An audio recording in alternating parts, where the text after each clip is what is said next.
Hi, I'm Magic Johnson. Welcome to the fundamentals of basketball.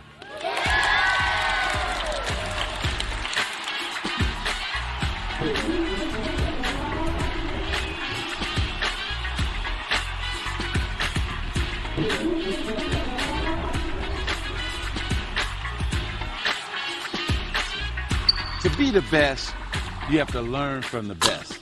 That's why I brought some of my friends along to help me teach this program. Starting with my former teammate, Kareem Abdul-Jabbar. He's only the greatest scorer of all time in NBA history. Plus, he got that patented shot, the sky hook.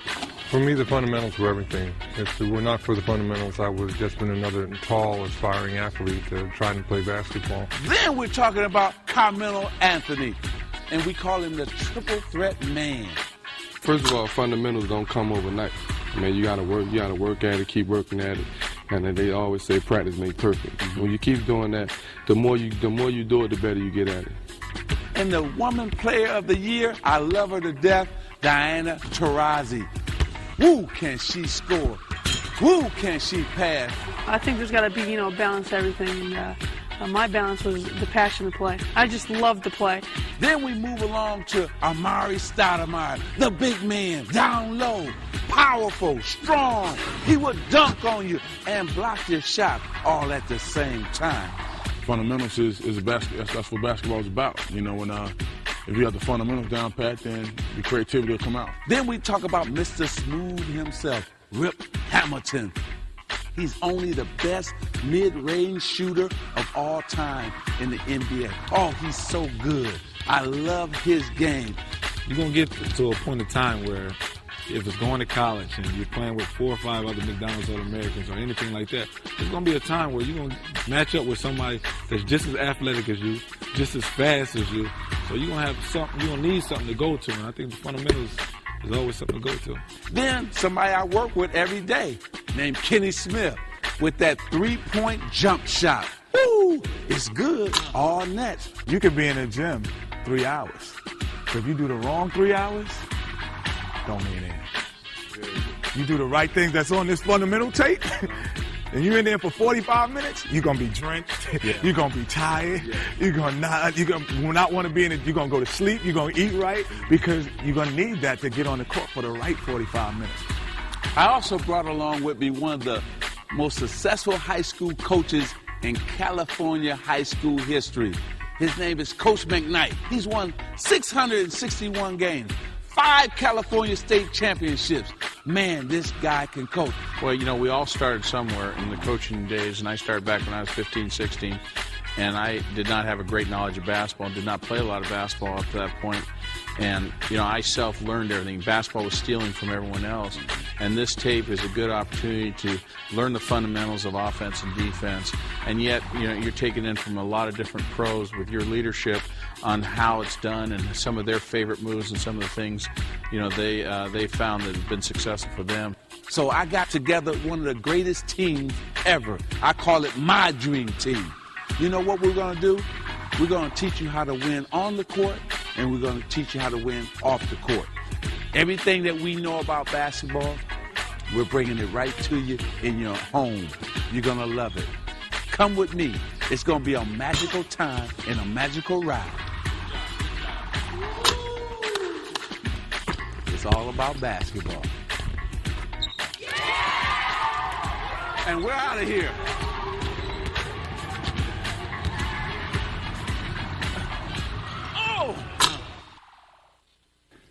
We're here at the fundamentals of basketball, Magic Johnson's fundamental basketball. Now, what made you want to put a fundamental tape out and let people see it? As you and I know, especially doing work on, being an analyst on TNT and doing our thing, the problem has been, even in the NBA and in college and in high school, there's not a lot of players who are fundamentally sound anymore. So if they're not fundamentally sound in high school, college, or the NBA, kids are not fundamentally sound. So what I wanted to do was make sure I put a tape together to show and teach young people, as well as anybody else, the fundamentals of the game and give them drills that they can work on at home so that they can get better as a basketball player. But, Kenny, as you know, if you don't have the fundamentals, you can't be a great basketball player or even a good basketball player. Because that's what I would say. I was like, if I was 11 years old at home right now, and I'd say, I saw Magic going between his legs and throwing behind his back, no-look passes.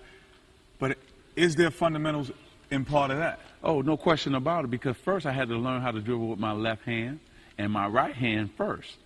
Because if I don't learn how to dribble with both my left and right hand, I can't then go between my legs to make that no-look pass. So you have to learn how to play basic first before you can add behind your back, through your legs, and things of that nature. So what I did was I became the best fundamental player that I could. I worked every day. When I would go pick up groceries for my mother, I would dribble my ball left-handed all the way to the store, right-handed coming back. You know, I would work on just going behind my back for 30 minutes. Then I would work on, if I went behind my back with my right hand, then I work on going behind my back with my left hand. And things of that nature where I could get just so good with handling the ball, but also be disciplined enough to go out there and do it each and every day.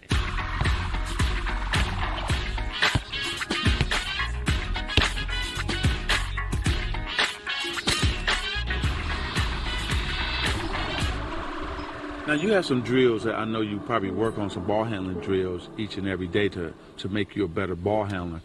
Can you share some of those tips with us today? Yeah, like you said, it's important. I think every time you step into the gym, you have to start, you know, with the fundamentals and the basics to get you warmed up. At the same time, you know, you always need to practice dribbling. No matter how good you think you've gotten, I think you could always get better. And, you know, it's memory. Yeah. So if you do it every day, I think it helps you. And we have Coach Bob here who's going to help us with some drills. Okay, you go ahead and handle we'll get ready with ball handling. Okay, it's real important, as Diana said, to have a routine when you come into the gym, and we're going to share with you some ball handling drills that you can do in a very small area to improve your familiarity with the basketball. And we have these great young players here to help demonstrate these. So the first one is going to be, we're just going to take the basketball and do a ball slaps where we get our hands ready to handle the ball. We'll do these drills for about 30 seconds each, and it will give you an opportunity to get a good warm-up. Right. Okay. I mean, this drill is just good to get a good feel for the ball, a good tight grip. I mean, whenever you're ball handling, you want to have a nice firm grip on the ball. So this is just good to get warmed up.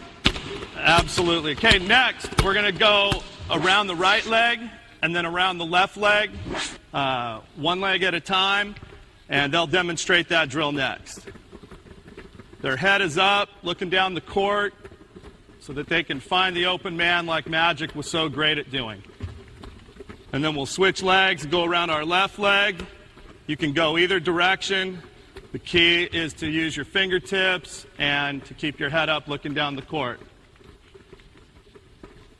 The next one we like to have our players do when they come into the gym is a figure eight with no dribble. It helps them with the same movement that they'll use if they were to do a crossover between the legs in practice or in a game situation. Okay, figure eight. Again, we like to do these for a 30-second time period. You could do them at home, if you don't have a basket, living room, anywhere you have some open space. And then we'll go from there and do our figure eight speed dribble, where we take the ball and go between the legs. On the dribble, we keep the ball below our knees, head up.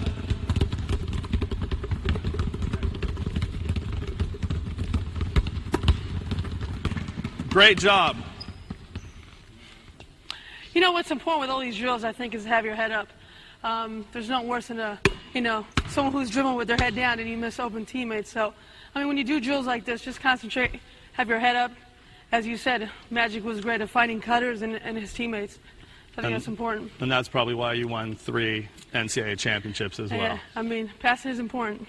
The next drill we like to do in a stationary position is our machine gun dribble, where we get our arm bar up and we dribble hard into the ground with our right hand, and then we'll switch it over and go hard with our left hand.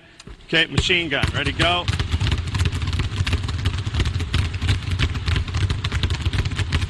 And then we'll switch hands to our left hand.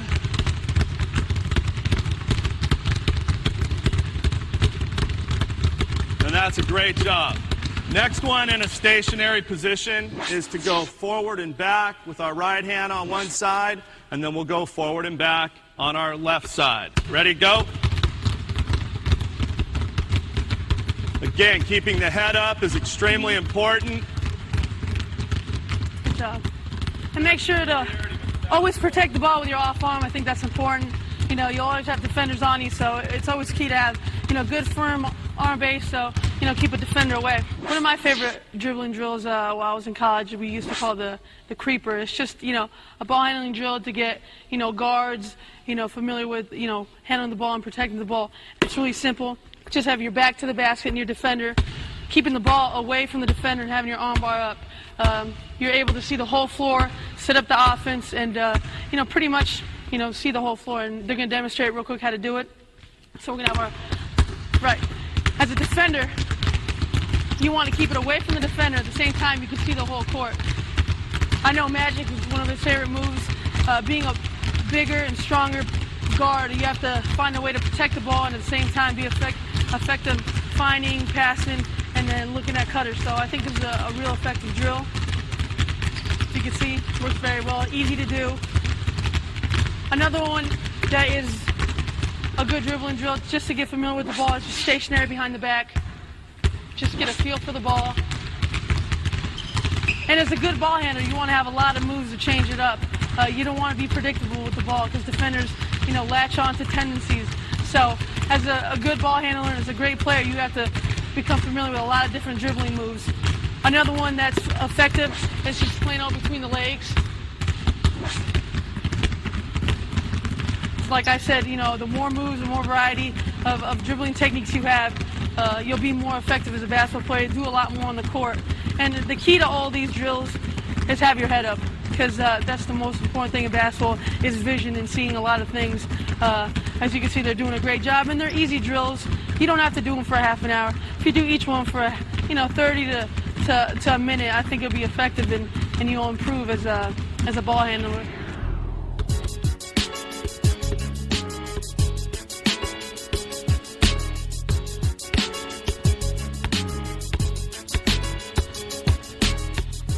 I'm standing here with one of the greatest coaches in high school basketball in the state of California, Coach McKnight. And his resume is so amazing that even I want to play for him right now. I wish I was in high school. So he's won 5 California state championships, which is amazing in itself. Then, taking into account, he's won 661 games and only lost 53. Man, I can't even believe that. Coach McKnight is just amazing. And then, this is what I love the most. He has put 90 players, high school players, in Division I college basketball. That means that not only are they great players, but also good students in high school. That's what this man has done. And also he has 4 players in the NBA. So when I talk to this great Hall of Fame high school coach, Coach McKnight, I want to thank you for coming on. But what I want to say is this. You must be a great teacher, a great motivator, and a high school coach who can communicate with these kids. What is the key to your success? Well, I think the biggest key is to get those 90 Division I players to play together. You know, over the years, we've been very fortunate to get a lot of good players to play together, which is not an easy thing. And, you know, we try to stress to them if they share the ball, maybe get less shots, they'll score more points because they're better shots, and just to work together. And if we do that, we'll play more games, our season will be longer, and when a lot of other teams aren't playing, we're still playing. And, you know, we've had good success at that. Tell me, you must love the game and you must be passionate about it to teach young people and to be successful. What makes your program maybe different from other coaches? Well, again, I think we get some of the cream of the crop players, which obviously makes a lot of coaches look good. But, you know, the kids really buy into the team, you know, playing as a team, defensive as a team. And our team defense has been very solid over the years. And let's face it, you know, a lot of teams score points, but you got to stop the opponent. And we've been very successful with that over the years. Would you say that the key is having, a good point guard or or a good leader or a good big man or a combination of all three? Well, as with the Lakers when you played, a great point guard is the most important thing. Not just a good one. A great point guard makes a team. I'd rather have a great point guard than a great center just because a great point guard can do a lot of things for you. And I've been blessed over the years with some really great high school point guards. And that has made a huge difference because they can get you in your offense. They can do so many things for you as a floor leader and get other people to play and get everybody involved, get the guy the right shot. If guys hit 2 shots in a row, get them there, get them the ball for a 3rd shot. You know, have that type of player. But we've been blessed over the years with some good big guys, good wings. We've had all the ingredients. It takes hard work. It takes sacrifice. It takes commitment. It takes passion and love for the game. And I got one of the best sitting right here, standing right here, Coach McKnight. We're so happy. It's time to get started and show you some things. Let's go. Okay, our first drill we're going to start off is right-handed speed dribble. And we're trying to gain as much ground as we can, pushing the ball without carrying the ball over.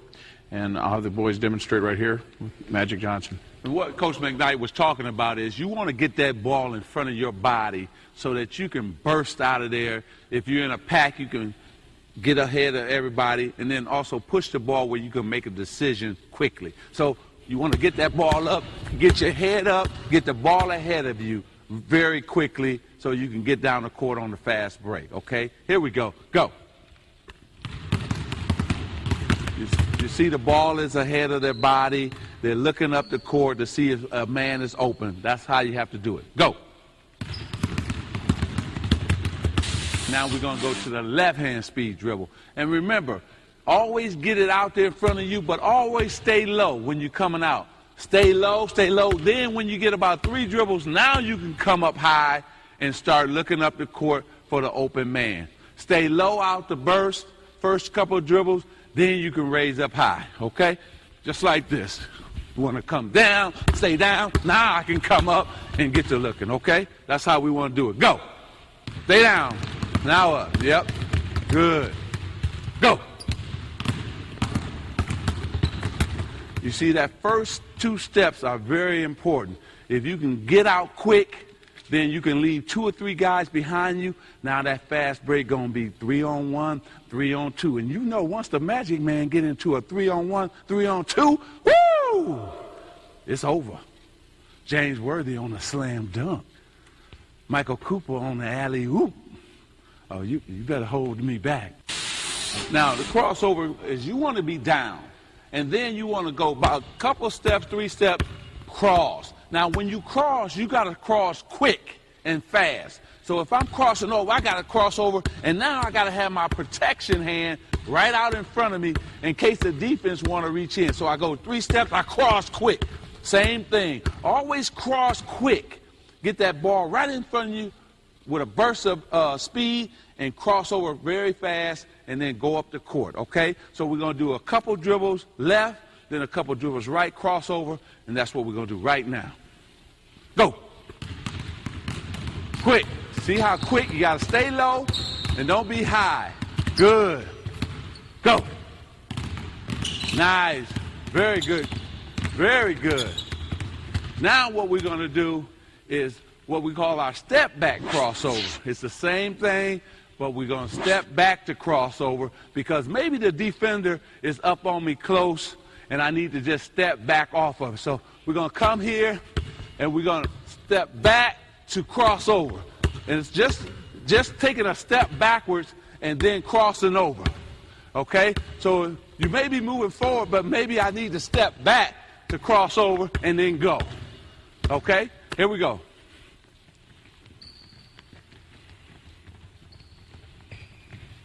Ready? Go. Yes. Just to get away from the defender a little bit, I may need that little step back action just to get him back off of me, and then I cross over, and then I go. Go. Beautiful, beautiful, beautiful. Beautiful. It's almost like I'm hesitating and stepping backwards. See, it's almost like I'm hesitating. Oh, and then I cross over on him. And then when you cross over, you got to cross over, boom, very low to blow past them. okay? So again, this is a tricky one, so I really want you to understand this. So here I am, I'm moving forward. Now I'm stepping back, but when I step back, I'm really moving fast when I cross over to lead my defender. Okay, good. Next drill. We got you in some change direction type dribbling situation and behind the back situations. But now we're just going to stay in a straight line and just look up the floor, never really breaking stride, just behind the back, same thing, and also never deviating to your left or your right. You're just going to stay in a straight line, walk, you're dribbling down, right behind your back, really just straight line, got your head up, and I'm looking up the floor at the same time. All right, here we go. Ready? Go. See, you're never really moving left or right. You just stand in a straight line. And the reason we do this is because the defender may be coming up. Here we go. Go. And he can just go right away. Here we go on this side. Good. Here we go. Oh, good. Good. Good. Good. So you can get right past the defender right away. In case he jumps on your left or your right hand, quick behind the back and continue to go. Here we go. One more time. Good. Go. Good. Good. Good. Good. Good. Just a quick motion, quick drill, behind the back, explode, and keep going. But we're staying low. What you can't do is stay high. Okay, here we go. Now, if you stay high, go. You do it, I'm going to be right here to steal it. But if he's low, I can't do that. See, that's why you got to stay low with your dribble, right behind your back, keep that arm out there to protect the ball, and keep going. That's how we do it. Boom, boom, everything quick, not slow, everything quick. Now let's see what the big man got. Here we go, stay down. Good, good. That's right, come on back. Stay down, we gotta stay down. Good, good, see? Always stay down with the dribble. Yeah, keep your speed going too. Same pace, same speed, and go. This is one of the most important drills for young people, especially when you talk about using the cones, because this, you don't need anybody but yourself. You can set up some cones so you can go in and out as far as working on your ball handling skills. So you're going to change hands. Every time you get to a cone, if you're dribbling left, then you're going to switch it to your right. But you're going to exchange very quickly. And so let's take a look at this drill. Here we go. Quick. Oh, quick, quick, quick. Good, good, good, good, good. And at the same time, they're keeping their head up, so in case they have to make a pass or a defender is coming, then they can pick the ball up. Good, good, good, good, good, good. Now, we're going to keep it going because the same thing they can do every time you get to a cone, spin, spin. Here we go. Keep going, keep going. There you go. Good, good. Spin. See, now you're working on your quickness again with your spin move now. Same thing, just using the cones. In and out, in and out. Good. Footwork got to be tight now because all the cones are real tight. So you got to keep it tight. Good, good, good, good, good, good, good. This is all about timing, hand and eye coordination. It's wonderful. Okay, now I'm going to do something really quick because this is going to be good. I'm going to tighten it up, and I want them to really come down now, and they got to go through real tight. So I'm going to tighten the cones up for everybody, and I want them to come through it real tight now. Oh, yeah. This is what I used to do when I was a young man. See, you got to get down real low now. Bam!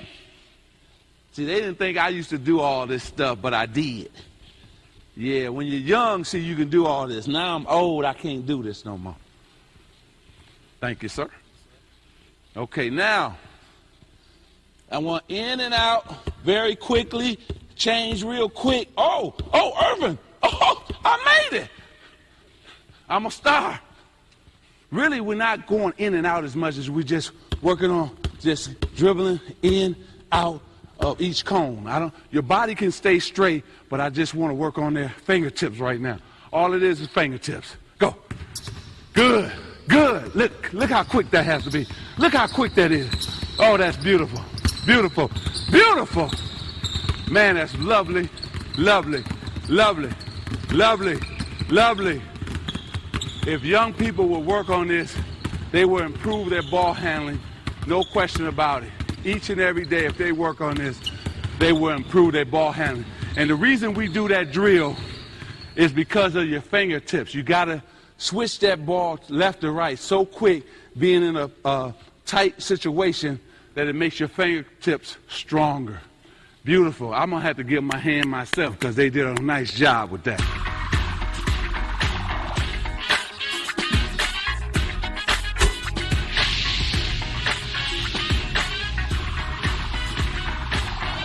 I'm sitting here with one of my favorite people, but also one of my favorite players that I enjoy watching to play, because this man can play basketball so smooth, so easy, yet he's a scorer, he's a rebounder, and at the same time he's a defender, and he makes his teammates better. And I'm talking about Carmelo Anthony. Welcome to the program. First of all, it's funny because a lot of people want to know, how was the transition going from high school, being an All-American, one of the best players that's ever played in high school, then going to college, winning the national championship, and being just outstanding college player, and then coming into the NBA, your rookie season, and turning in a fabulous season. How was that transition? Well, it all comes down to, staying focused. Your work ethic got to be hard on the court and off the court. You got to know what you want to do and what you want to accomplish in your life and in your career. Coming out of high school, going into college, I always knew that I wanted to win a national championship, and that was something that I strive for. I got my teammates together, and we said that we wanted to win, and we went out there and did it. Like you said, I always make my teammates better. That was something that I always wanted to do and always did. You know, you don't make a lot of mistakes. And that's the great thing about Carmelo, young people out there watching this. Tell the young audience out here who's going to be buying this program, tell them how important fundamentals are, because to me, you must have got some great coaching as well as you worked on it yourself. I'm sure hours out on the court. You know, your footwork is great, your how you shoot and your follow through.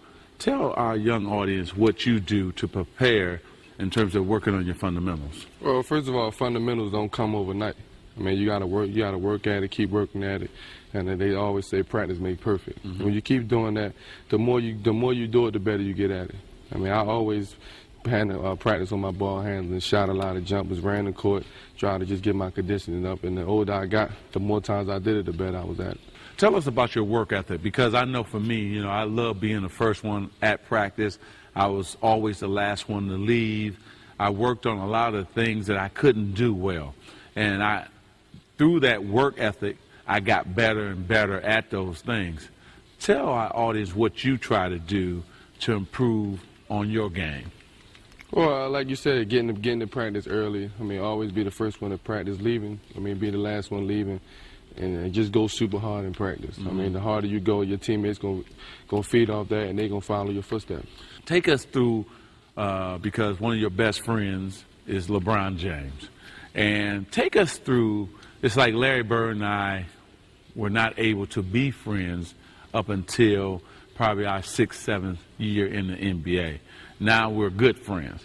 But you and LeBron you were in high school as friends. Now you're in the NBA as friends. Tell us how that's worked to your advantage, and maybe if it's worked to your disadvantage, if it has. Well, I think everybody knows LeBron James. His name just rings bells as soon as you hear his first name, LeBron. About everybody hearing him, they put my name under that. So when you hear his name, you hear my name. Right. And everywhere you go, everybody you see, they compare us to. I don't know what's the comparison, but they gotta put LeBron and Carmelo together. Now, did you enjoy playing against him in high school as well as the NBA? Yeah, we played against him one time in high school. I mean, that was probably one of the best high school games ever. Okay, what happened? Take us through the whole game. Well, we was playing good against each other. We wasn't checking each other the first 3 quarters. Okay. We came up I think at the beginning of the 4th quarter, and he came to me and said, we need to get the crowd what they came to see. Mm-hmm. And ever since then, we was just going like bucket for bucket. He ended up with 35. I ended up with 34. So, but we won, so that was important. That's always the special thing, is who wins the game. Now, if I'm coming down and I'm the point guard, and I know what I'm doing when I'm handling, right? And we need a big bucket, 4th quarter, game tied, and I'm gonna go to you because you the man. Where on the court would you like to get that last second shot? What's your favorite move on the court, or your favorite spot on the court? Well, it depends how much time we got. Okay, I'm gonna give you 10 seconds. Well, I would like to catch the ball around the wing area, closer to the basket. Try to catch it as close to the basket as I can. Mm-hmm. And just see what the defender gives me. If he's pushing up all the way up on me, I'm going to go by him. If he's backing up and I know I'm going to hit the shot, I'm going to shoot it. I often tell a lot of people, and you don't know this, is that Carmelo is one of the best triple threat players in the NBA. And what I mean by that, he never just catches the ball and then start dribbling. And that's what I love about your game. You always catch the ball, and you're ready to either shoot it, pass it, or dribble it. And can you tell young men and women out here who's watching this program, tell them how important it is to not waste your dribble and just, when you catch it, survey the floor first? Well, first of all, the triple threat is probably one of the most powerful positions that you could get into. I mean, when you get in the triple threat, once you get the ball, you have an advantage over your defender. Regardless of how good the defender is, you have an advantage over him. Because you can look in his eyes and see what he's going to do, see what move he's going to make first, and you can counter that. Yeah. And that's what I love about Carmelo. Good guy, great smile, but he is an animal and a beast once he get out on that basketball court, and he's a winner.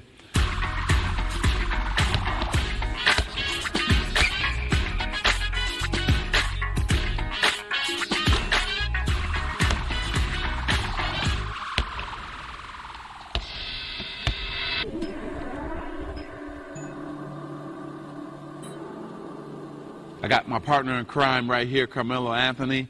And what we're going to do in this part of the program is we're going to talk about shooting mechanics. It's very important that you shoot the ball the right way. And to take us through that is one of the men who actually coached Carmelo when he was at Syracuse, and they won the national championship together. He was also the 2000 free throw winner in the NCAA when he played college basketball. So the man is an amazing shooter. Anytime you win any free throw shooting contest or jump shot shooting contest, you know you can shoot the basketball. So we're going to bring in right now Coach Clay to help us out on our shooting mechanics. It's great to be here. I appreciate you guys having me. Talking about shooting, it's important, like Magic said, to have the proper mechanics. And what we're going to talk about here is probably 4 or 5 different things to help everybody become a better shooter. Now, the first thing we're going to do is we're going to talk about our elbow placement. Now, I'm going to have Carmelo demonstrate while I talk, but the elbow placement is very key. A lot of people have really no idea where their elbow should be. Should it be in? Should it be out?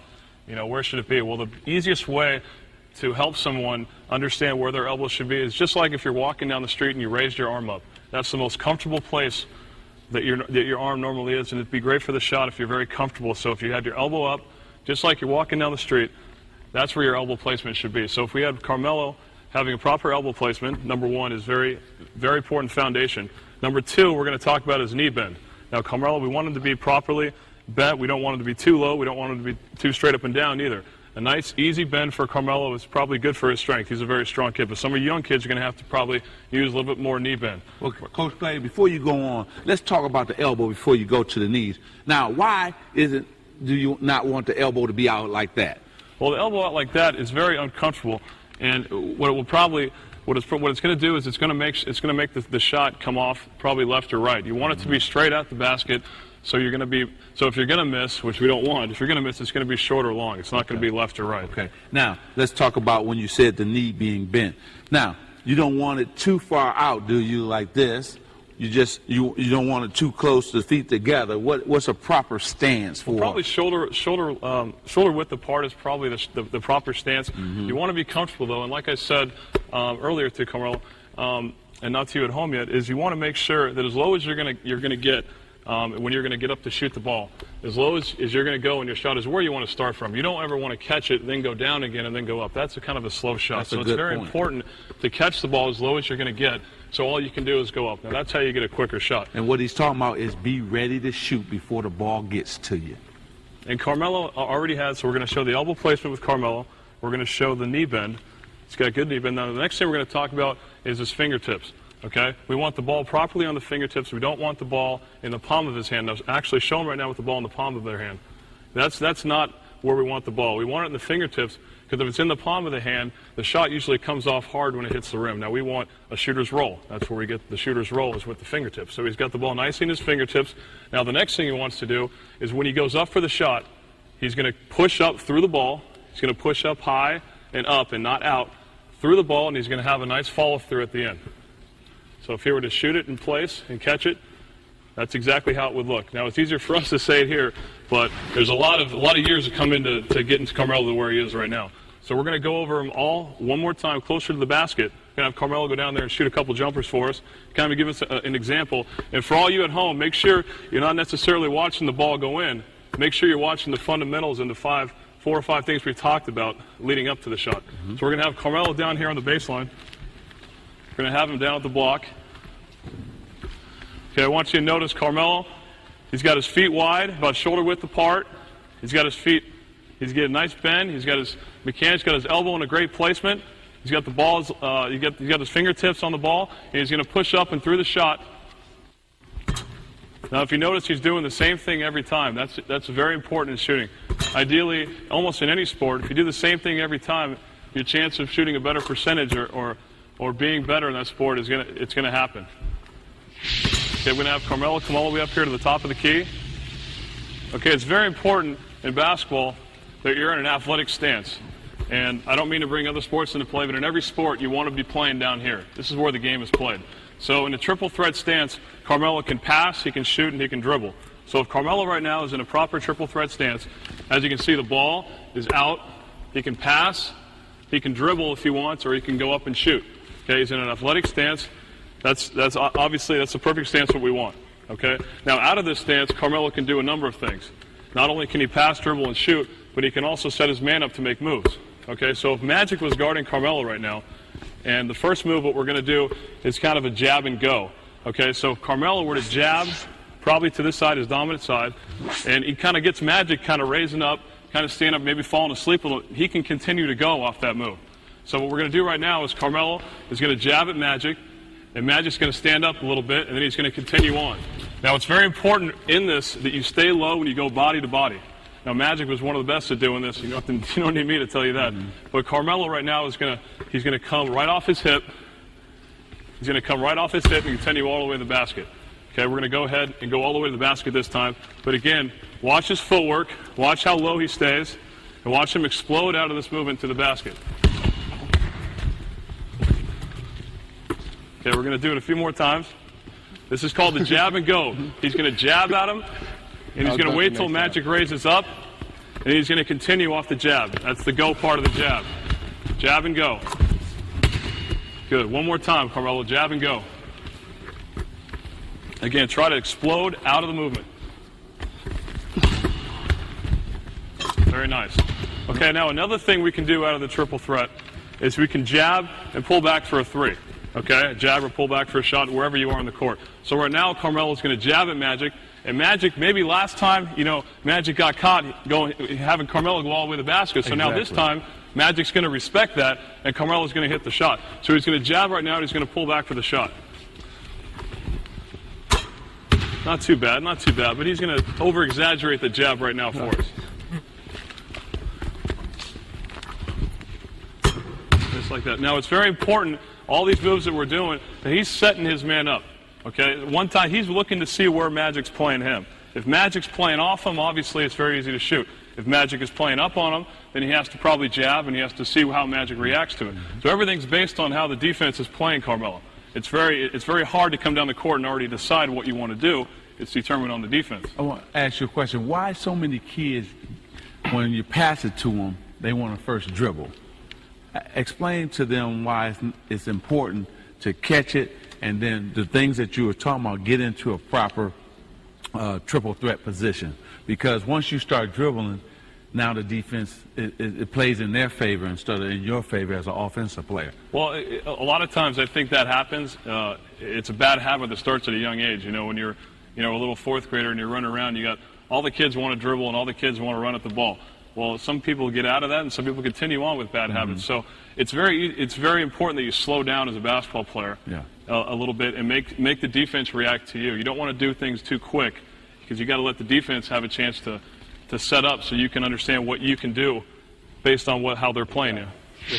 Okay, the next drill we're going to do is something I call the Cal Ripken drill.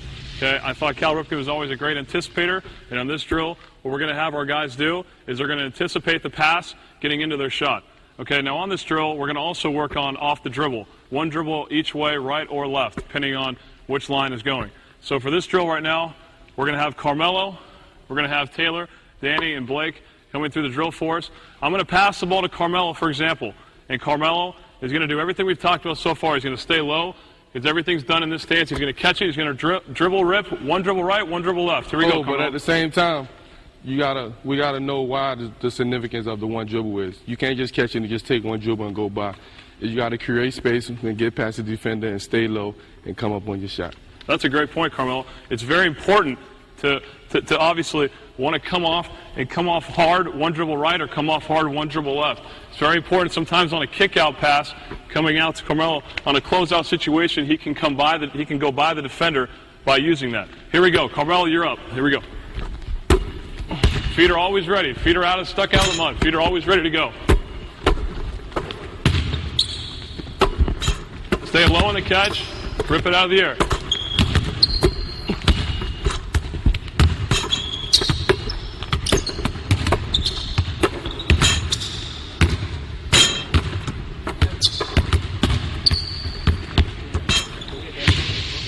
Okay, this next drill we're going to work on a drill called the windshield. We're going to go from baseline to baseline because that's the kind of movement we see in games. But the key to the drill is footwork now. When you come off the baseline for the shot, you got to be squared up to the basket. That's going to be the key to this drill, and then that'll give you the lift, as Coach Clay was talking about all during this segment of shooting, is that'll give you the power to go up for your jump shot. Here we go. Hit it. Right now, I'm just concerned with the footwork and the balance of his body. Make sure he's going to go straight up and straight down. Good, Carmelo. One more. Straight up and straight down. Now, the key here is when he came off, he wasn't leaning to his left, he wasn't going backwards, and he wasn't going to his right. He was going straight up and straight down. That's the key to this drill. Good drill, Coach Clay. Okay, here we go. Straight up, straight down. And then also, too, you got to get that lift on the ball. There we go, young man. Good one, good one. This is a good drill, Coach Clay, for your conditioning, isn't it? Absolutely. Good. Okay, now, what we talked about here, this works on a few things. Your conditioning, it works on your balance, it works on your catch and shoot, and then it works on your feet, your footwork, And that's the key here. Everything we try to do has some movement to it.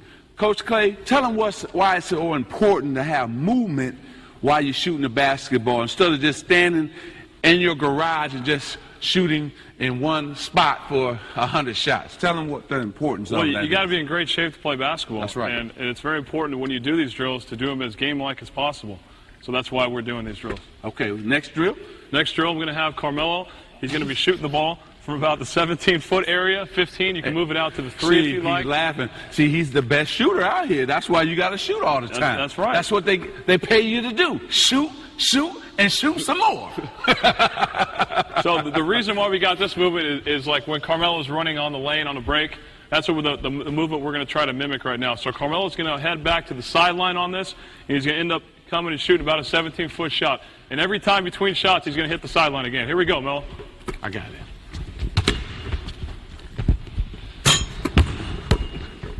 Oh, yeah, it's pretty. Oh, yeah. Talk to me. Talk to me. Carmelo, that's talking to me. What's my name? Carmelo Anthony. I play for who? The Denver Nuggets. Ooh. I won the what? NCAA championship. I'm going to the Olympics. Good job. Good job. Woo. Now that was some shooting right there. That's what we're talking about. Explain to him right quick why you wanted him to go back and forward in terms of, to our audience, in terms of the young kids, what that means to a shooter. Well, again, a lot of times the drills that I was taught when I was a kid, and I wish I was being taught these kind of drills, is a good time to shoot stationary shots is for a cool down when you're done with your workout. But when, like we said, the game-like situations, just like with Carmelo, what he was doing, it's very important, guys, to get a lot of movement in, get a lot of movement, so you make it when you get in the games, it's a lot easier. Carmelo's going to take a break, and Coach.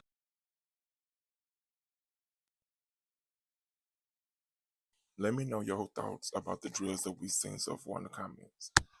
Clay and I are going to go to the free throw line, and he's going to show us why he led the college season of 2000 in free throw shooting. All right, here we go, right here. Okay, Matty. Now, the first thing when I head up to the foul line, the biggest thing is the word preparation. Okay, to me, I want to have all my work done before I even come close to a season. You got to work extremely hard. When people say you got to practice, you really got to take it to the next level, so that all the distractions that come into play when you're at the foul line, it makes the game a lot easier, it makes the situation a lot easier if you're practicing quite a bit. So the biggest thing, when I get fouled, or whatever the situation, I go to the line, I've blocked everything out of my head. Okay, I've blocked everything out of my head.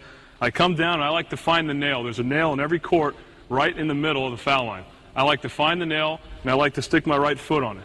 Now, again, just like anything, you want to try to do the same thing every time. So what I do is I dribble the same amount of dribbles, and I do the same thing every time. So Magic's going to rebound for me, but in this situation, I really want you to watch my body. I don't want to have any more movement than I already have. Okay, the biggest thing is when you have more movement, you're going to your body has more of a chance to mess things up. So right now, I've found the nail.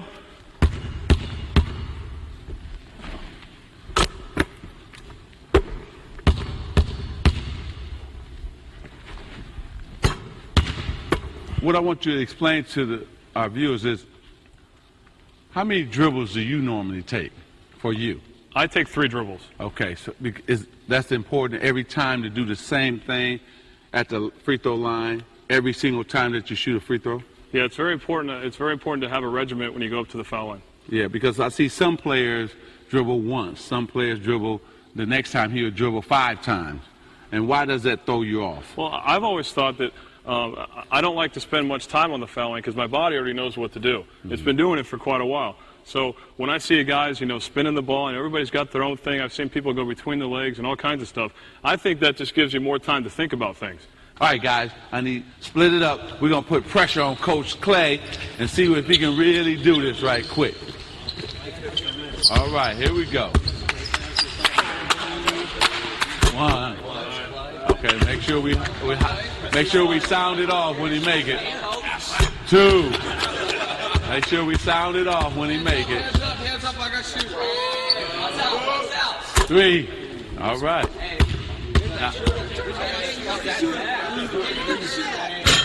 4. Now this is what.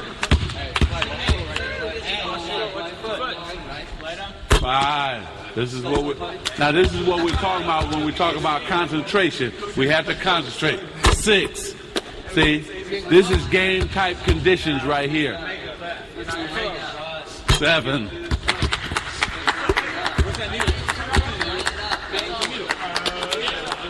8. I need 2 more now. 9. All right, here it is, right here.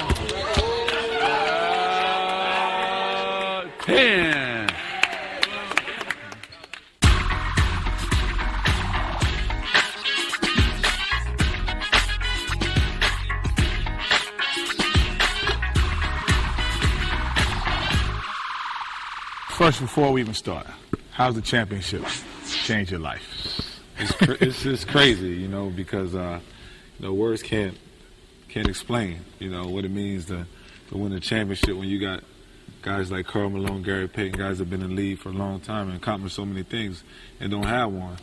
And I mean, you know, anytime when people that don't speak English come up to you and say Hamilton, you know you accomplished something real great. Right. Well, when the first time I saw you, I'm gonna say it again. Well, welcome to the club, the championship yes, club. Sir. Welcome to the club. Yes, sir. It's a good club to be in. Man, it's a priority. Yeah, it's crazy now because people look at you differently now. Right. You know, especially the elite players in the league. You know, guys that have been trying to get it for so long.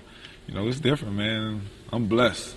Now you guys played on what everyone says a team. Mm-hmm. What's the different approach for you when you balance? I think the key is, you got to believe in your teammates. Mm-hmm. You know, I think that when everybody's on your team is willing to sacrifice for one purpose and everybody's on the same page, good things are going to happen. We didn't have no egos. We didn't have none of that on the team. Guys push each other every day in practice. In Washington, you're young. So when you're young and you just coming out, see who can put up the most points, who can get the most rebounds, who can get the most assists, and you're not playing together. But when I got traded to Detroit, you had guys that have been in the league for a while, so they knew what they wanted to accomplish, and I just fit it right in. Well, you just said put your ego aside. How do you put your ego aside if you're a basketball player? Because one of the things you have to have is an ego almost to be good. Yeah. You know what? That's why I say it's crazy because when you see everybody else on your team making sacrifices, you don't want to be that guy that come on the team and be like, man, well, I'm going to try to change. I'm going to try to do something different. I'm going to try to come out and shoot 30. It's a wrap. Yeah. You're not going to be able to win that championship because everybody's not on the same page. Well, you're known for moving without the ball. Mm-hmm. Okay. When you're 14, 12, 10, the first thing you learn is to do it with the ball. Yeah. So how'd you learn to do it without the ball? Well, in high school, I was a guy that always liked to dribble the ball and things like that. And, my coach, Ricky Hicks, he told me, he said, Rip, you're wasting too much energy. Man, I mean, you dribbling the ball, you'll get away with it right now. But when you get to college, you're not going to be able to get away with it. And one thing Calhoun and Coach Hobbs and the people in Connecticut, they always said, use your teammates. Rip, don't try to do everything by yourself. Mm-hmm. You don't have to score when you got the ball in your hand. And the one thing I try to do is this. Use a lot of change of directions, change of speeds, use my teammates, and keep moving because everybody hates to guard somebody that stays moving. How much preparation it is for you now? Let's say when Coach Brown ain't there, Detroit Pistons are not there. Mm-hmm. It's just Rip in the gym. Mm-hmm. I'm not here. Yeah. How much preparation time are you taking? Man, I go for about an hour and a half.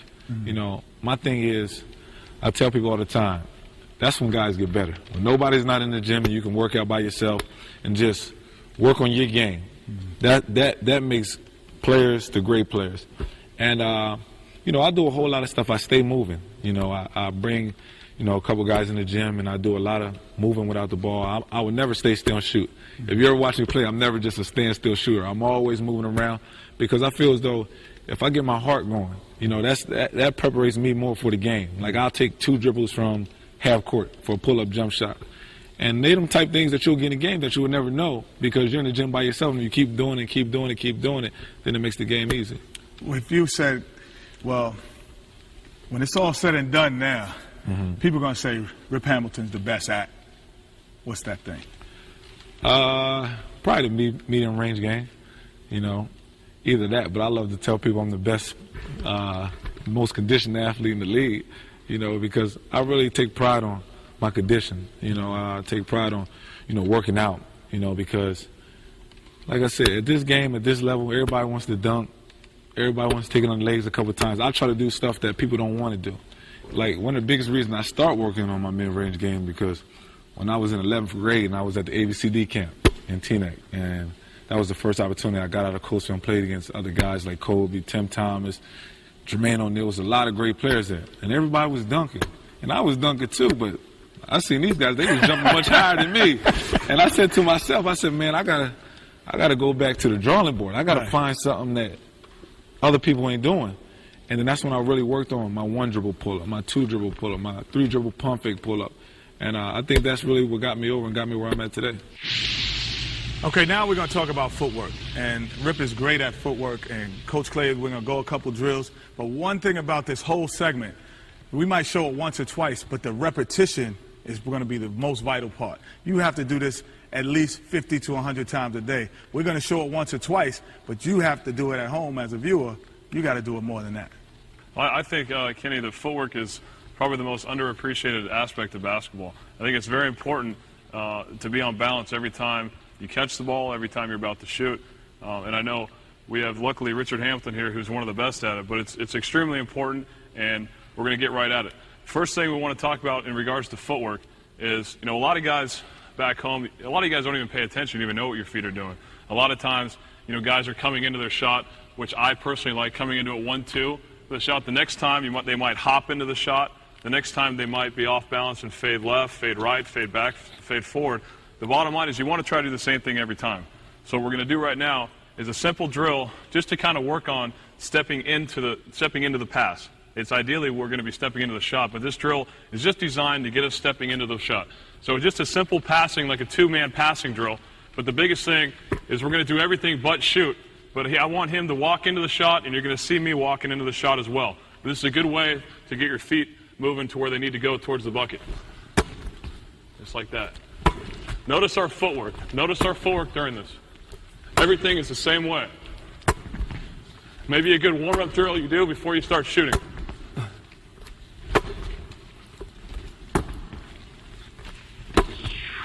What we're going to work on now is we're going to work on our footwork outside an extended area of the court. So when Richard's going to be catching the ball, he's going to have the same footwork every time. Now, for all you viewers who are left-handed, it's going to be the exact opposite. But we have Richard Hamill, obviously, is very good at this footwork, so really pay attention to his feet on this. What we're going to do right now is Richard's going to start on the sideline. We're going to have Coach Smith as a passer. Okay, Richard's going to come into the shot wherever he decides, 17, 18, 19, 20 feet. But I really want you to pay attention to the footwork, not so much the shot, but I'm sure he's going to knock a few down. All right, let's start now. Boom.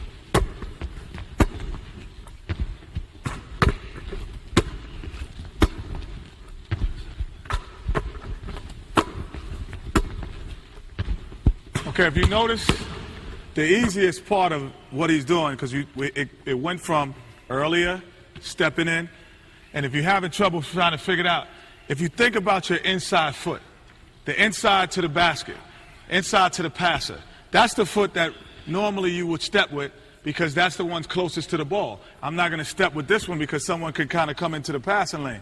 So Richard is stepping with his inside foot closer to the ball, which gives him the ability to get it earlier, step into a shot. The second thing, why do I want to step in? Why wouldn't I bunny hop and come here? Because one, when Richard comes in and he's able to step, if he changes his mind, he can still go to the basket. If he changes his mind, that's the biggest thing, he can still go to the basket. So if I step 1, 2 as I catch, then I don't have to be stuck on shooting a jump shot. Okay, last time. So now catch it and still look like you're going to shoot it, okay, and then drive to the basket. Right. So watch the footwork. See, and he's still able to go to the basket. And he's still able to go to the basket, and it's natural, he's in his natural motion. See, he's still able to go to the basket and lay it in. See, that's the difference between an average player and a good player and a good player and a great player.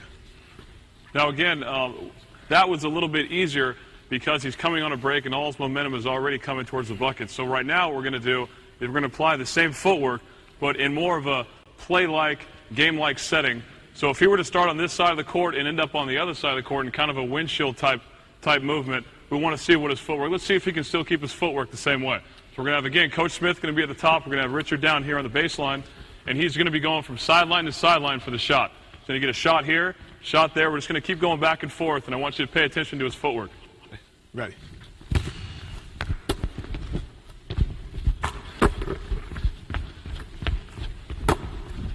Perfect. Everything, it looks the exact same. Exact same.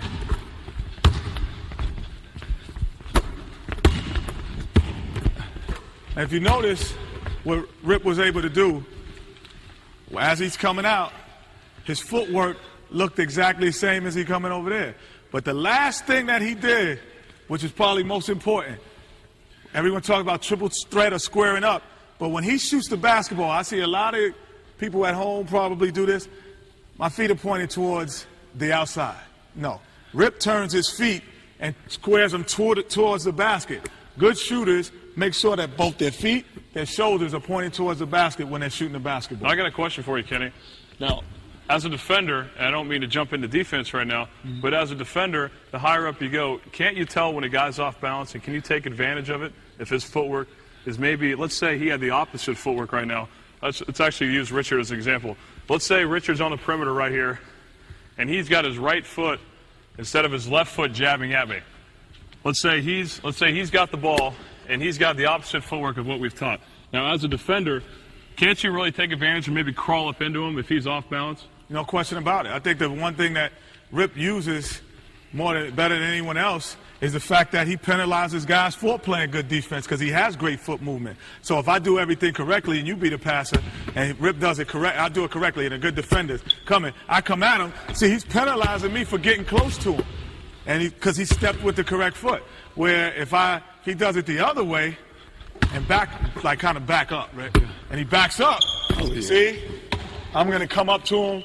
And I'm going to be a great defender, and you're going to call me the glove. So you would say balance is huge. Balance is huge. Balance is everything. Balance is everything. 3 points that we really want to hit home is that everything looks the same. It doesn't matter if we're stepping into our shot, we're curling.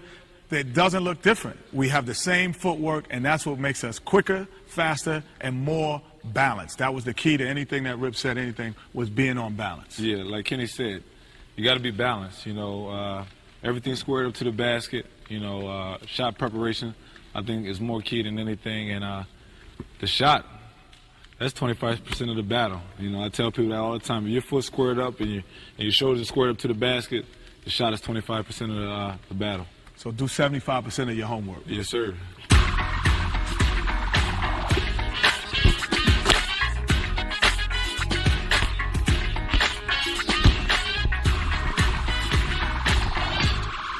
Oh, yeah. Did you ever dream, back when you were a kid, that you would be doing commercials, you would be the #1 pick of the WNBA, and that you would be the person who will make the ratings go up in the WNBA? Yeah, it's been a dream. Growing up, when I was a freshman in high school, that's when the league started.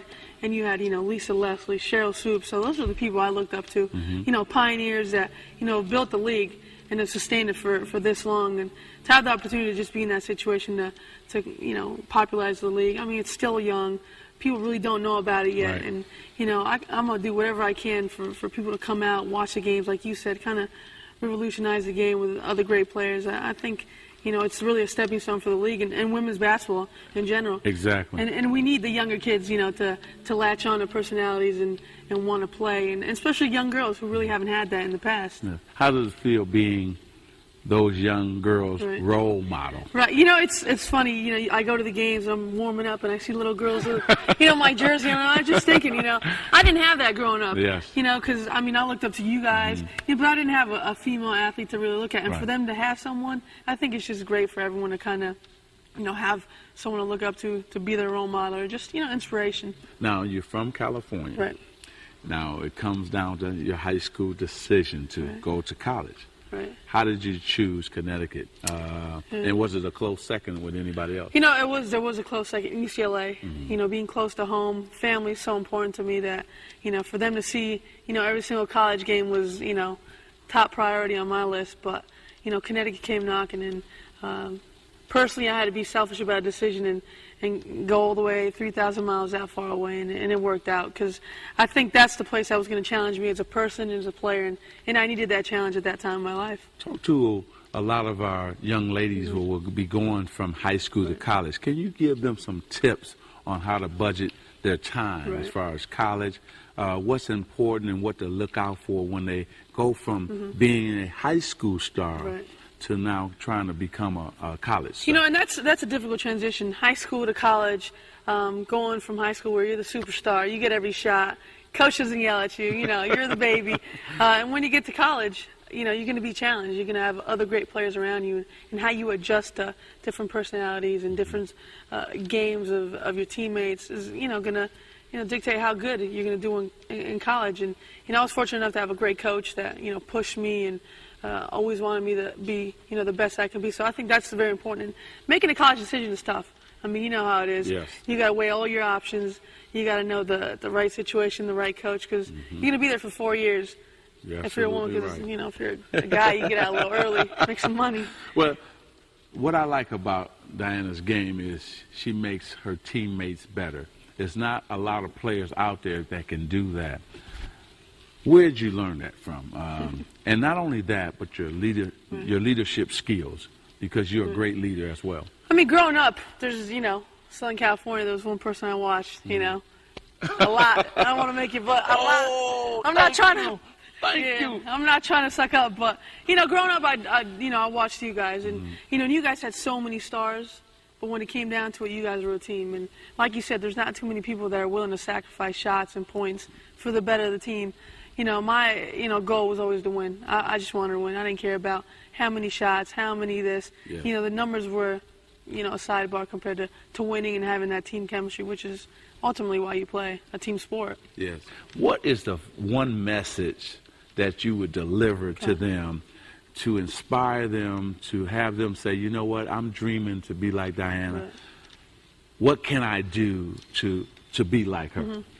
I mean, the one thing I always took from, playing sports is enjoy what you do. There's a lot of people that play because it's a job or do it because your parents force you to do it. Just enjoy it because, ultimately it's a game. And if you're having fun doing it, you're going to, play your best. And eventually you keep working hard. You'll maximize your potential. So that's what I always say. Yeah. Love what you do. No matter what it is. If it's sports, music, school, love what you do.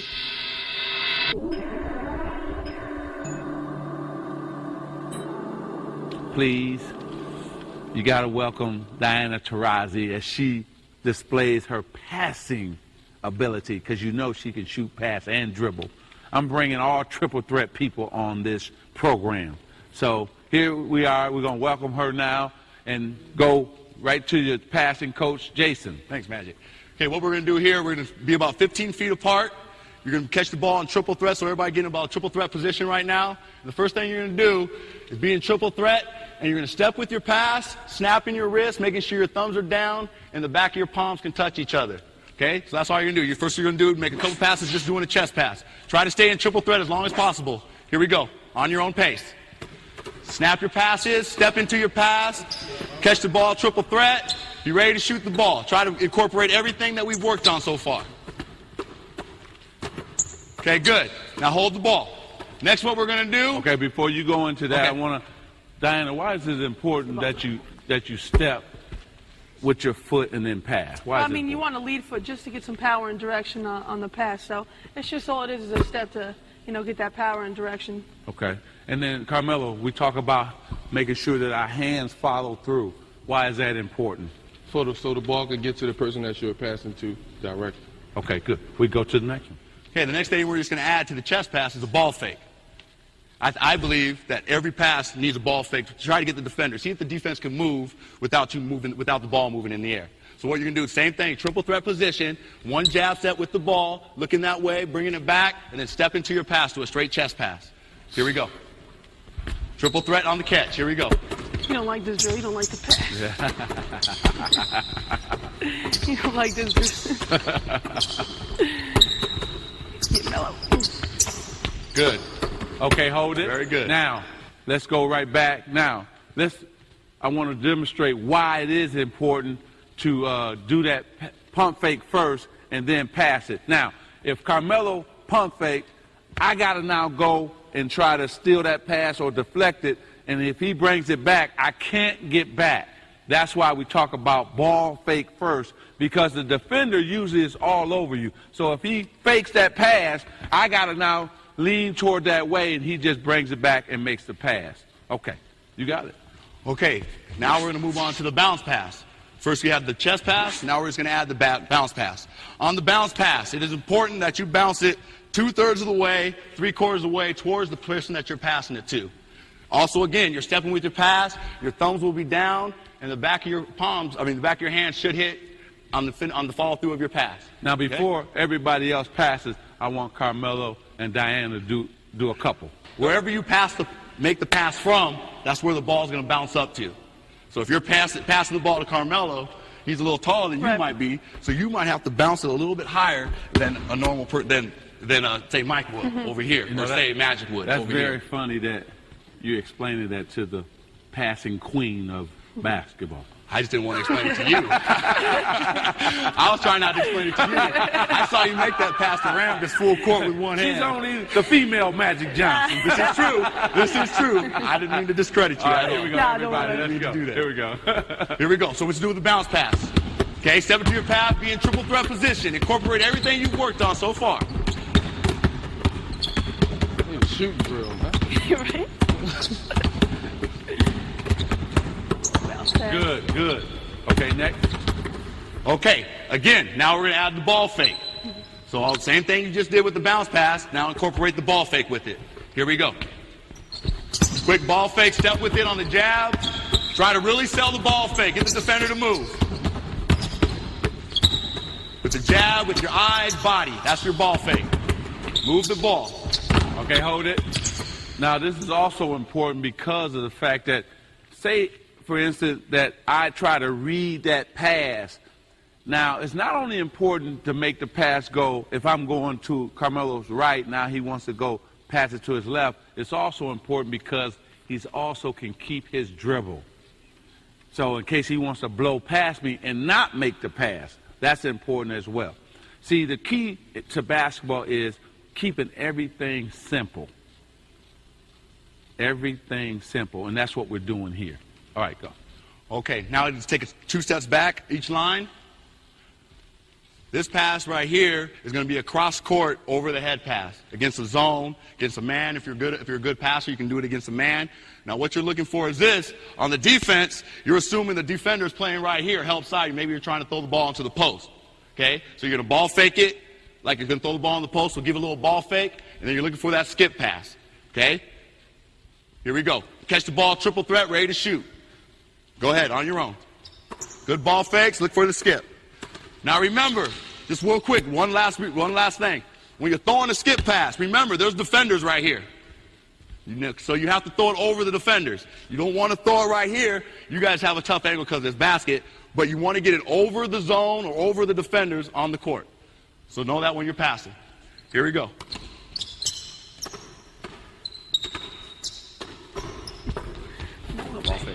Ball fake now.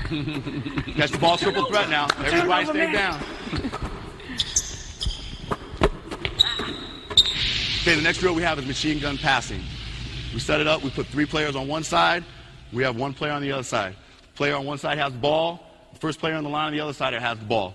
Carmelo's job is to make the pass to the next player, and after he does that, Diana is going to return a pass to Carmelo, who in turn is going to pass it to the next player. You're going to keep going on in a circle. And you're trying to do it as quick as possible, staying in triple threat. Okay? Here we go. As quick as you can, as quick as you can. Machine gun passing. Get them going, get them going. That's it, get them going. Eye-hand coordination. Let's go, let's go. That's all right, let's go. Oh, yeah. Who got him? Okay, let's see if Diana doing it. Diana's over here now. I'm not trying to get hit like you. Okay, here we go. Then you just rotate through. Here we go. Same thing. Here we go. Quicker. Let's go. Let's work. Come on. Don't spare. Come on, Carmelo. Come on, Carmelo. Get them going. Get those feet going if you can. Catch the ball ready to go. That's it. That's it. She wasn't even worried. She showed you up, Carmelo. I'm telling you, you don't like to pay. All right, good. Very good. Give her a hand. Well, we're here with one of the all-time greats in NBA history, Kareem Abdul-Jabbar. And one of the first questions I want to ask you is people see your size and your stature, but how important were the fundamentals of the game for you? For me, the fundamentals were everything. If it were not for the fundamentals, I would have just been another tall, aspiring athlete trying to play basketball. Getting the fundamentals at the right time in my life certainly helped. I was still in grade school and got some good fundamental training, and it really helped me throughout my whole career. One of the Tell me what you love most about Kareem Abdul-Jabbar. One of the things that you see now, you see a lot of athleticism and you see a lot of great plays because of the highlights, so to speak. What do you think that most players now kind of lack in terms of fundamentals? Well, in terms of fundamentals, most players aren't understanding how they interact with the other guys on the team. They think it's all about what one individual does that is so extraordinary, when actually it's about what a group of guys do together. It's always that last pass to the open guy who gets the easy shot that makes it an easy game. And basketball is a very fundamental, easy game. You just have to understand what those are and try to apply yourselves to using them, and that's how teams come together. Well, if you probably had a list of a top 100 coaches ever to coach basketball, a lot of your coaches would be in that list, from high school, grade school, and in the NBA, and college as well. So how was it playing for great coaches? How important is that? Well, I think when you get the message, which is it's about the extra pass, it's about helping your teammates, knowing where the ball is, and understanding what you want to do as a group. Those aren't a whole lot of lessons to learn. There are a whole lot of applications to those lessons, but those aren't a whole lot of lessons to learn. So once you learn those lessons and how to apply them to the game, you become a better team player. And when you have a group of guys that understand that, it's even better. I remember my high school coach would tell us, we'd come back, we'd go see the Boston Celtics play, and my high school coach would ask guys on the team, all right, how many guys on the Celtics scored 20 points? Nobody on the Celtics scored 20 points. You know, he had a whole about 6 or 7 guys scoring between 9 and 18 points, and these guys always took the shot, and they won their games easily. If you had to preach one message individually, say, okay, I'm going to try to learn the team concept, but individually, there's some fundamental things as a big man that I really have to know and start with. What would be the basis of that? Well, the one key thing for big men is to understand what happens around the basket. It's different from any other space on the court, and it's a very crucial space. It's the space where the highest percentage shots are taken, and it's the space where the most rebounds are taken. So you've got to know how to play that area if you're a big man and be effective in there, either keeping your man from getting offensive rebounds, blocking shots, or being a scorer yourself and an effective rebounder. Those are key issues in the paint. Away from the paint, it's about defense, passing, ball handling, seeing who's free, setting people up. But inside the paint, it gets to be quite a nasty game. I know that's where most people start bleeding. When you see somebody bleeding on the court, it usually happened in the paint someplace. Now you see, now you're coaching and scouting. Now everyone talks about things that guys are lacking. What do you see about the game? You say, man, it's getting better or it's changing? Well, I think the athletic ability of the young players is extraordinary. There is no want for good athletes. I think what they call the basketball IQ suffers from in spots here where people don't understand what to do with all this incredible talent. But in terms of what the guys can do, they're extraordinary. The game has changed a lot since the 80s and 90s. Tell me in the comments, did it change for the better or for the worse? Now we're both here because it's Magic's fundamental of the game, playing with Magic. How was that? Well, you know, when you get to play with someone who has mastered all the elements of the game in terms of understanding the game and being able to make it happen on the court, you've been blessed. It's a real privilege to play with people with that much talent and that much enthusiasm for the game. It's infectious. Helped prolong my career. So, you know, I have to take my hat off and really give some appreciation to Irvin and all the rest of the teammates that helped make my career so special.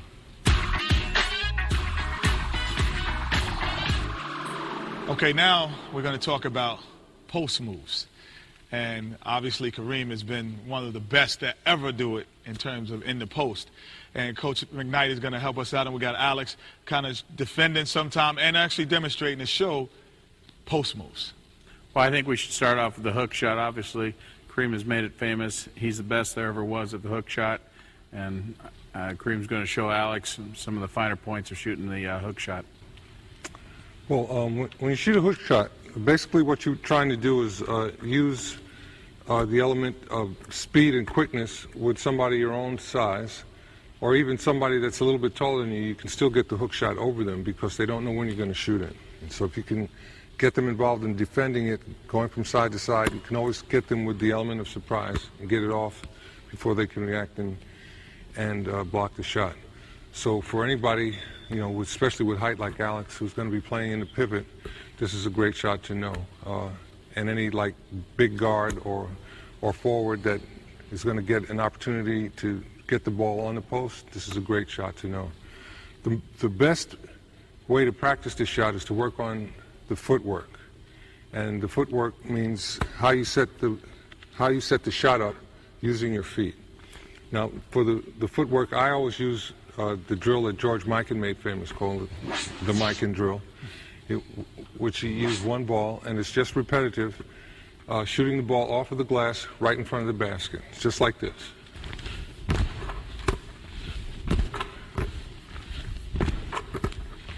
Now this drill develops ambidexterity, timing, and footwork.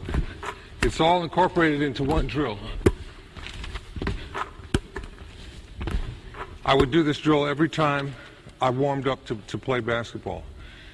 Now, as you go further on, you'll take this a little bit further out so that you're a little bit further away from the basket, and you work on using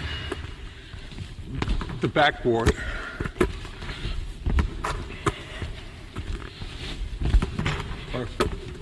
Okay, Alex, you try it. Starting close, right in close. That's perfect. Keep doing, try and make 5 with each hand.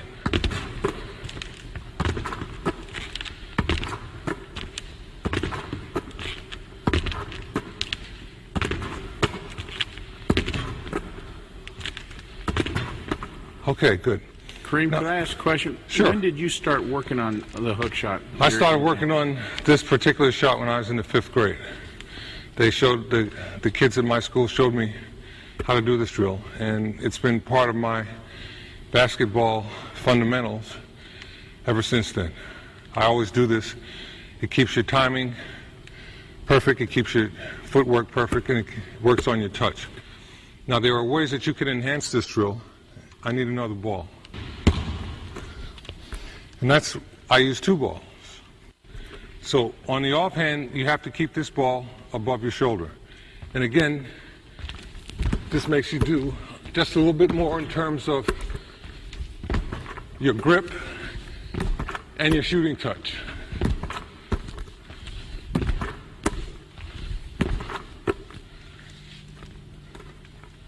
Try it. Very good.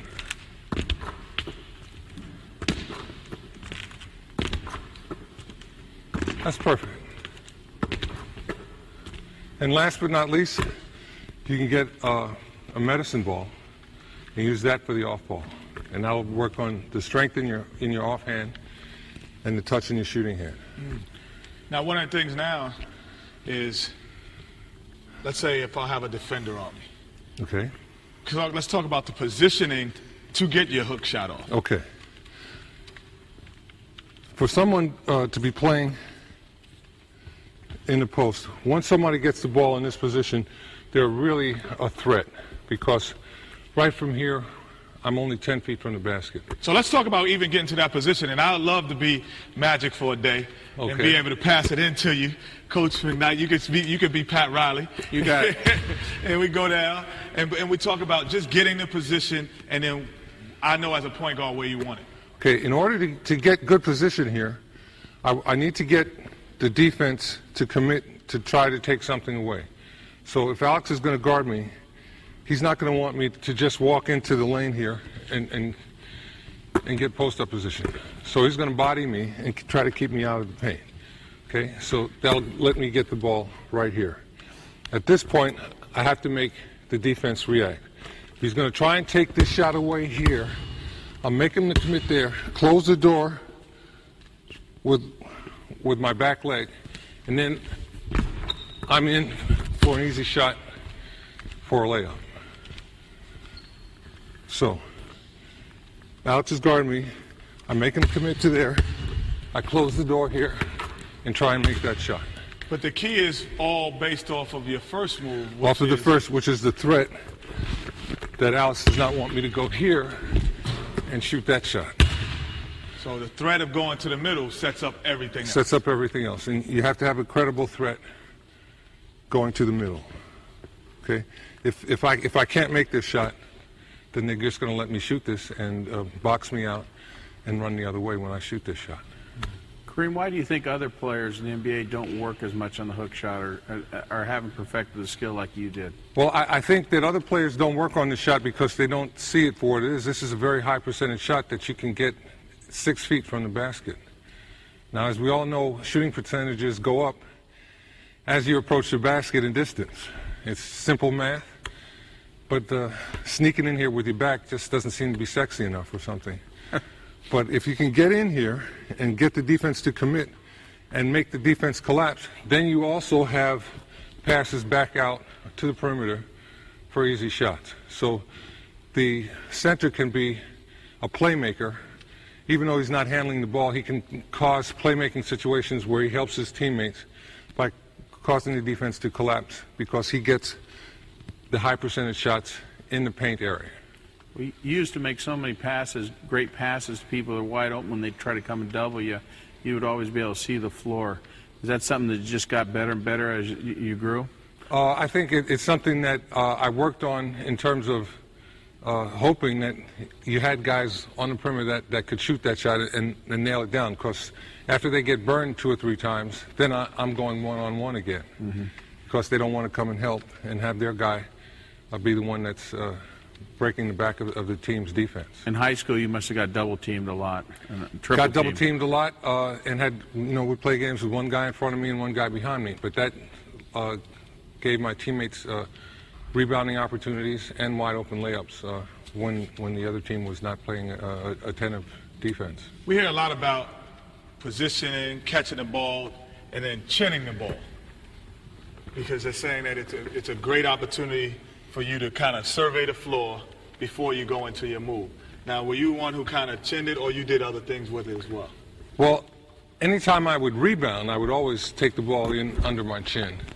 But keeping it here enables you to see everything that you need to see, and it's not blocking it. Sometimes you can hold it up here, and it's out of the way. And anybody coming to reach, you can get the ball to their man. As soon as you see their hands come into your field of vision, you know someone's open for the jump shot. But it takes teamwork and an understanding between the pivot player and the perimeter player as to where they're going to be and where they want the passes and how you're going to set up going to the open space for the easy open jump shot when the defense collapses. Okay, we've seen the hook coming in the middle. We've seen the drop step. About how many moves you think a great pivot player normally would just need down there? A great pivot player only needs 2 moves. Something where he's a threat coming into the paint, something where he's a threat going baseline, and that works on either side. So I would do that on this side. On the left side here, I would get a shot right here where there's very little help that can come. So this shot here on this baseline, or complementing it, turning this way for using the glass. So you hear, I need 38 moves in the post. If you have 2, one sets up the other. One sets up the other, and the most important moves are the moves that you use to get to this position with someone behind you. Once you get that person behind you, it's a lot easier. You also have to develop the strength in your lower body to hold this position because people are going to try and push you off. If you can hold this position, then that sets you up for lob shots, which is what Shaquille O'Neal is so great at because people in front of him because of his size, and he just holds that position. He's strong enough. They pass it over, and he's in there with no defense between him and the hoop. And if you say, you've seen the evolution of basketball, and you say, you know what, this is kind of missing from the fundamentals. This is what big men need to get back to, and it will be much more effective. What would that one thing be? to get the whole team to buy into the concept of high percentage shots. These shots in here are high percentage shots. You got your feet in the paint. You're shooting, 6 feet. That's good. That's how we wanted to play in the park. We didn't want to be out there. Right. We wanted to be right here. Mm-hmm. Closer you can get to that hoop, the more your shots are going to drop. Mm-hmm. So the whole idea is to get the team to buy into the concept of we want the high percentage shot. Mm-hmm. An open shot in the paint is a great shot. It's much better than a wide open three-point shot. Mm-hmm. If you can get more of these, you're going to win more games. So there you have it. So on the offensive end, positioning, turning in, fundamentals, getting one go-to move that goes every time towards the middle that sets up everything else. They've got to complement each other. Just like you guards work on, I'm great on my moves with my right hand getting past the defense. But my left hand, well, when they start playing your right hand all the time and you don't have the left hand, you're not a professional. Mm-hmm. Okay, you have to be professionally prepared and be able to go in either direction. It's the same in here. If I can't complement my moves into the paint with something going this way, pretty soon they're going to take what I do well away from me and I have nothing else to use. But when I have something to use going in either direction, I'm always a threat, and that's how I help my team. There we have it. Fundamentals right here.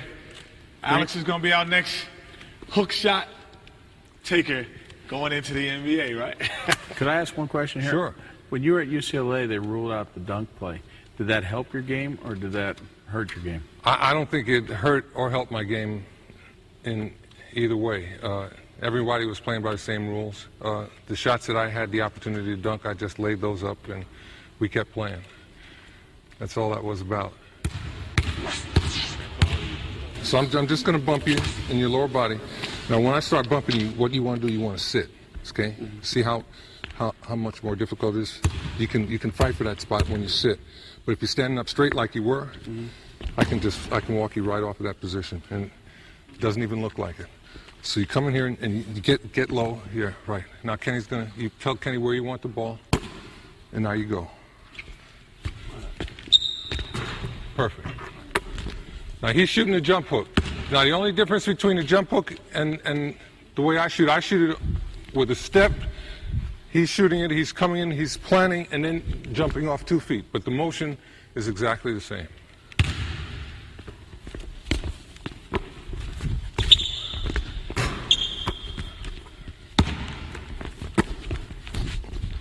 See, now I took that from you. You should have spun baseline on that. Let's try that again. Okay, I'm here. There you go.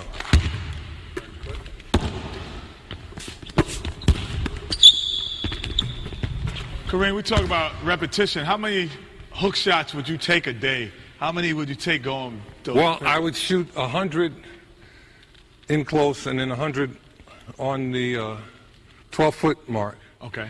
And then I'd shoot 300 in the middle from, about 8 feet. So that's a full day's work. Well, yeah. But it's the tools of your trade. No question. All right. We only got 999 to go, Alex. There it is. And after a while, you develop instincts, right. Okay? You feel me, you know where I'm playing, you don't have to see me. You just go where I'm not. You just go where the defense isn't. Last one in there. Oh. Good. Good job. Instincts. 300, 100, didn't take 5. Takes 300 a day. That's the difference. Kareem, one of the lost arts of basketball is boxing out. Because so many guys get offensive rebounds and trying to score. How do you box out an opposing player? Well, in order to be good in terms of getting your hands on the rebounds, you have to have developed some instincts. And the first thing you have to do to develop instinct is understand where the ball's coming off of the rim. It's not just guesswork. There is some science to it. And the whole idea is, one key for all rebounders, don't get caught under the net. This is the worst place to rebound from. And a lot of people instinctively come here because, as they learn the game, this is where the ball comes out of the basket, so they want to be here. But this is not where rebounds come. Rebounds come 2 steps away from the basket. Okay, so having an instinct to control space 2 steps away from the basket means that anytime I see the opposing player and he's right about this area 2 steps away from the basket, I want to lean on him. He wants to get to that area, and I want to keep him out of there. So I want to get low and lean on him just a little bit, just so that I can keep his weight from getting into this area. If I can control his body and keep his body from being right at this area 2 steps away from the basket, I'm going to get the majority of rebounds. So I control him, the shot goes up, and then I go for the rebound as the ball hits the rim. You have to develop this timing. Now, a quick question I would have is, how do I get from here on a defensive position to here? Do I turn in? Do I turn out? Do I spin? Or do anything to get there? You do anything, but the whole idea is you control the other player with your hips. You got to find that player with your hips, no matter which way he goes. If he goes baseline, I got to move with him and keep him on my hips. If I can keep him out of this area, you can shoot the ball, and the ball can hit the ground, and then I can go get it, if I can control this guy. If I can't control this guy, it doesn't make a difference. He's inside of me. He's got the ball. Okay? So your arms aren't going to control anybody, especially if you're like me, 7'1". I was 215 pounds coming out of high school. I wasn't going to control anybody with my upper body strength. But with my legs, I can be in the way, and I can make it impossible for him to get to easy rebounding position. I have him, and then I can get to the ball. You don't have to be a great leaper to be a good rebounder, but you do have to be able to control the space right here in the interior of the paint. This is where people bleed. This is where great reputations are made, and this is where people lose their jobs as centers because they can't control the space. It's a very important space. What would you say the relationship of rebounds that go over the rim and under the rim? Most rebounds are taken underneath the rim. You don't have to be able to jump over the rim or over the height of the rim to take a rebound. But you do have to be able to keep your opponent from getting in to great rebounding space here where we're even. Right here we're even. One of us is going to get it. It's not assured. If I'm here and he has me like this, he's got the advantage. Consequently, if I can get him on my hips like this, I've got the advantage. So you're always looking for the advantage of position. Now there's a little bit of geometry that goes into this, and that is the angle in equals the angle out. If you shoot the ball from that angle right there at the basket, it's going to come back off at about that same angle to this area here. The flatter you go, the flatter the angle is coming off the backboard. If you shoot it dead from in the corner, it's probably going to come straight out this way. You got to play the percentages, and you got to understand that controlling your assignment, your defensive assignment in terms of keeping them off the offensive board is the most important aspect of rebounding. So if you heard anything, the angle in equals the angle out, and hips is what controls the player. Hips is what controls the player, because if I have him controlled with my hips, my hands are free. He can move, I can move with him, and my hands are free to get to pursue the ball. If I have to use my upper body to control him, I can't get to the ball at the crucial moment when it's coming off. Use your hips, keep your hands free, you'll be a successful rebounder. What about if you're on the opposite end? Let's say if you're the offensive rebounder. Okay, now offensive rebounding is at a disadvantage because the defense always has the initial key position.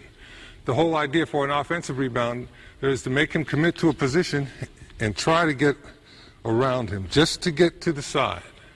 If I can get to the side and get my hands in here, all of a sudden it becomes an equal contest. It's no longer his advantage. For him to maintain his advantage, he's going to want to keep me going around the outside, and he's maintaining the inside. So if I can fake him and come inside, I get the offensive rebound.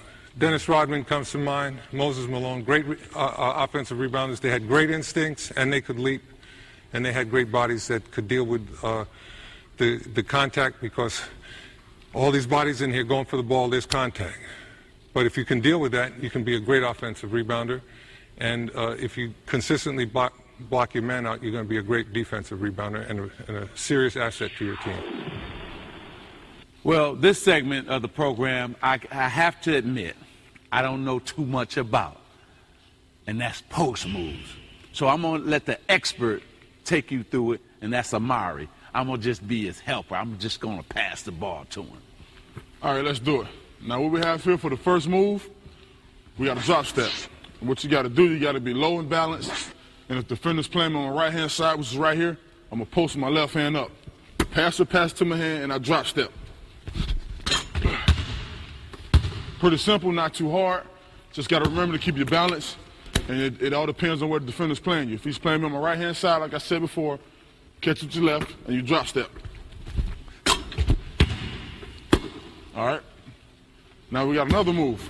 This move is called jump hook. It depends on which side you want. It's a right-hand jump hook or a left-hand jump hook.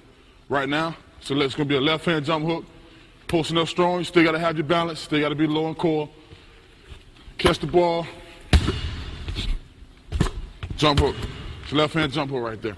Beautiful. All beautiful. Right. There's a couple more moves. You got a move. It's called the turnaround.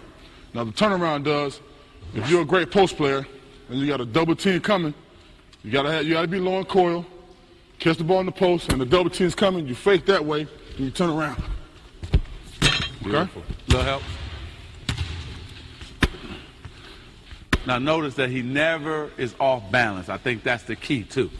Never off balance. Beautiful. Now, what I want everybody to understand is what I like that he did first was when he caught it, he looked to see where the defense was. Right. Then, once he saw the defense, then he decided to fade away, which is what you have to do. Set that up for him one more time, okay, because that's so important. You got to see the defense at all times because you don't want to go too fast. You don't want to be in a hurry. You want to be nice and relaxed and get the shot off in a good timing. So what you do, you fake at the defense, you see what you got on your right-hand side, then you turn and fade away from the defense. Ooh, I wish I could jump. I just wish that I could jump a little bit. Come on, be a defender. Okay. We got the, what we're going to do, we're going to do the turnaround jumper, look at the defense, and fade away from the defense. So you got the ball. And what's so difficult as a defender is we're going to take it slow, one step at a time. Here we go. Fake, Amari. I have to, so important, he has to sell me on the first move to make me bite. Now, because I have bit on that move, now I cannot get to him to recover, to try to contest his fadeaway.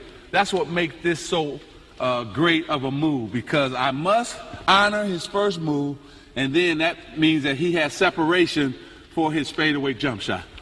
Yeah, and you also got great stars in the league like Magic was when he played. You got guys that can get there. You know, you can make that fake, and if you go straight up with it, you got guys that can get there and block the shot. That's right. So you got to be coil and balanced to when you make that fake, you can fade and keep your shoulder square, and that way you can knock it down. So, good move. Big time shot. Good move. You want to go up and under now? Okay. Now what this move is the up and under. This is the counter move of the fadeaway jumper I just showed you guys. So you get the ball, you still fake, but you pump fake the fadeaway and take him under and go with the jump hook, either shoot it or dunk it, you know, however you may be. Here we go. So I'm gonna fake, pump fake. Oh, don't dog me like that. And I'm sitting on ESPN Sports Center. Magic just got dogged by Amari. See, that's what happened. Let's go through it one more time. All right. Same move. Use the fake, see the double team. Fake the fadeaway. Take him through. Shoot your nice jump hook. Now, what Mari's going to tell you right now, see, that move works because he set me up on the first move, and he scored on me with the fadeaway. See? He scored that first time. Now I'm mad because he scored. I'm thinking he's going to do the same move. So, okay, I got him this time. And he got me. So that's the up and under. Everything works with one another. Great move. Now, you know what you should do? Pick one of the young men out of here and let them come out and do some of these moves. Okay. Good idea. Come on, man. We're gonna try the big fella. All right, what we're going to do is we're going to pass it into him, Magic. Okay. We're going to do the drop step. So you're posting up at the mid post right there. And we're going to do the fundamental drop step. Good. Nice. And let's get that other one, too. Let's get 2 up. Okay. Here we go. What we're going to do here, same maneuver. We're going to try to drop. We're going to do the drop step.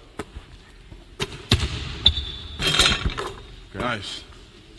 All right. Jump hook. Come on, big guy. We're gonna do the jump hook to the middle with the left hand. Okay.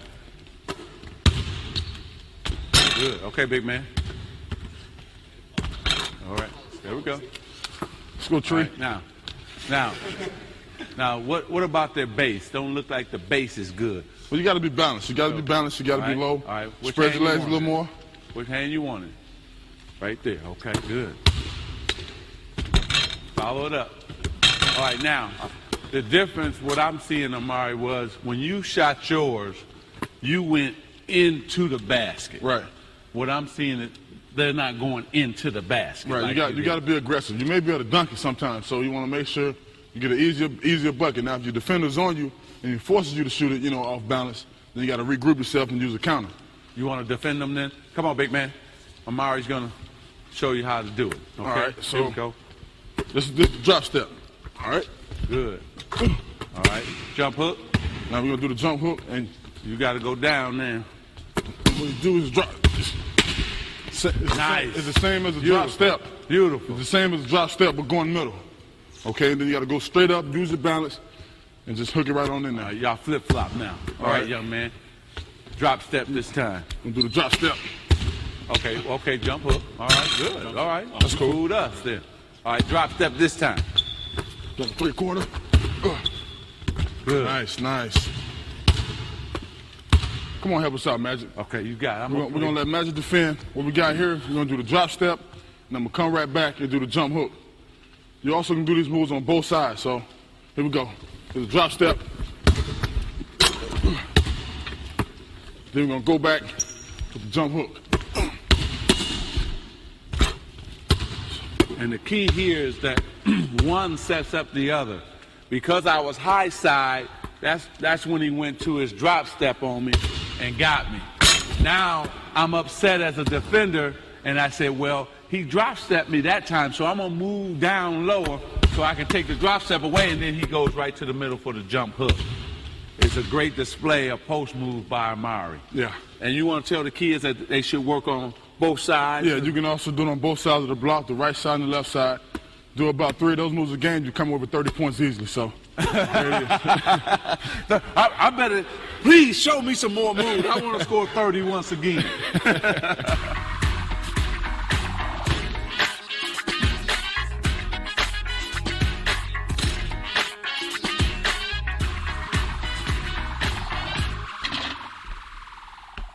Let's get to know a little bit more about Amari. What I want to know is, man, you came in 18 years old, and you were named the Rookie of the Year. How did you feel about that? I felt great. I felt that all the hard work, really paid off because I really worked hard, man. In high school and also my first year in the league. Tell the people about your hard work. What did you actually? How many hours a day did you practice? What you work and what did you work on?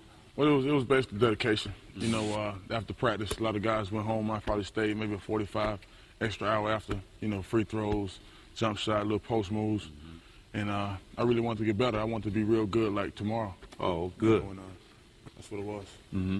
Now, when you talk about your game, because your game is so fluid, yet so powerful at the same time, because you're smooth, yet you're so strong, what would you say is the best thing that you do in terms of on a basketball court?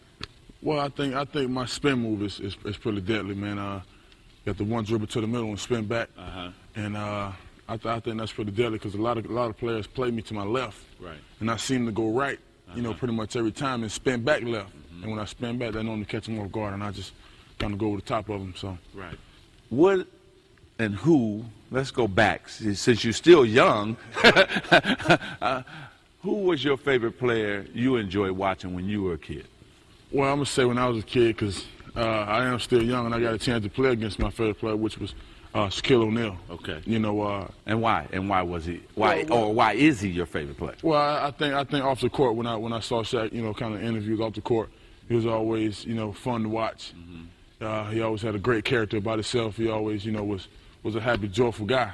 You know what I mean? And that caught my eye first. And then when I saw him on the court, tearing down backboards and you know, doing the Shaq Fu impersonation and all that, you know, I really became a real huge fan of his. Mm-hmm. Now, what made you decide, and I've always wanted to ask you this, to come to the NBA out of high school, directly out of high school? What played in your decision to do that? Well, I think I really felt that I was physically ready. Mm-hmm. You know, I felt my game was on the NBA level. And I can't lie about that. You're talking about physical. This man is definitely physically ready.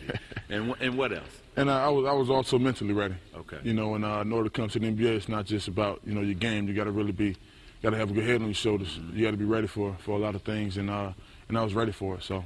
What does it feel like when there's a man coming and you're taking off on the right side? What does it feel like just to punch it down on him? So you know what? I don't really think no one to jump. Like if we're coming at two different angles, right, and we meet up at the basket, mm-hmm. I don't think anybody will jump. I think they'll probably move. Yeah. But if I do catch anybody like that, it's gonna feel great because I know I can tell when I can maneuver the ball around. I know I can make the dunk, and when you dunk on somebody like that, it gives you goosebumps. You know, it gives you a great feeling. What do you want to take your career? What tell us the first thing you want to accomplish. Now you got the Rookie of the Year now. What do you want to do? Because you're so young, what, 20? 21. 21. And so take me through what you want to do. What do you want to do in phases? Take us through that. Well, I got Rookie of the Year. My second year I'm on the Olympic team. Right. And I just want to be the best player I can possibly be. Okay. You know, and whatever individual goals or accomplishment happens, then that's a bonus. But I'm a team player, and I really want to win championships with my team, and that's what it's all about.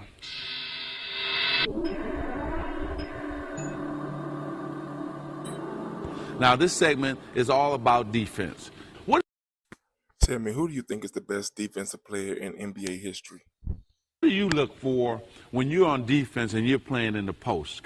Let's take us down. We're going to go down to the post and let Amari show us what he looks for. Big man, you come on out here. I'm going to be the man entering the ball. Yeah, we're going to go through it ourselves right quick. Now, take us through what you look for, Amari, when you're playing in the post like this. Go ahead. Now, if he's real strong and his upper body's stronger than mine, what I'll do, because in the NBA you got to play with a forearm and a hand. You can't have both. You got to have one or the other. So what I do, if he's real strong, if he's stronger than me, I kind of measure him up. Because I don't want him to know that he's stronger than me. So when he's posted up, like post up for a sec, to get the ball to him. Okay. Now what I do is, if he's trying to bang me, like I said, Shaquille O'Neal, if he's trying to bang, I back up so he won't feel me to kind of throw him off balance. And then, you know, I just reattach to him and just let him know I'm still here. So the main thing about that is getting low and having your top part of your body, your top part of your body real strong and stable. That way you won't get around you so easy. All right, talk about your base when you talk about your legs now. What's important about your base? See, the thing, you got to get lower than him. Like, you got to get lower than him. That way you can maneuver him around. He won't maneuver you around. Okay. You're the defender, so you got to make sure you defend him in the right way. If he's lower than you, then he can easily just spin around you or back you down.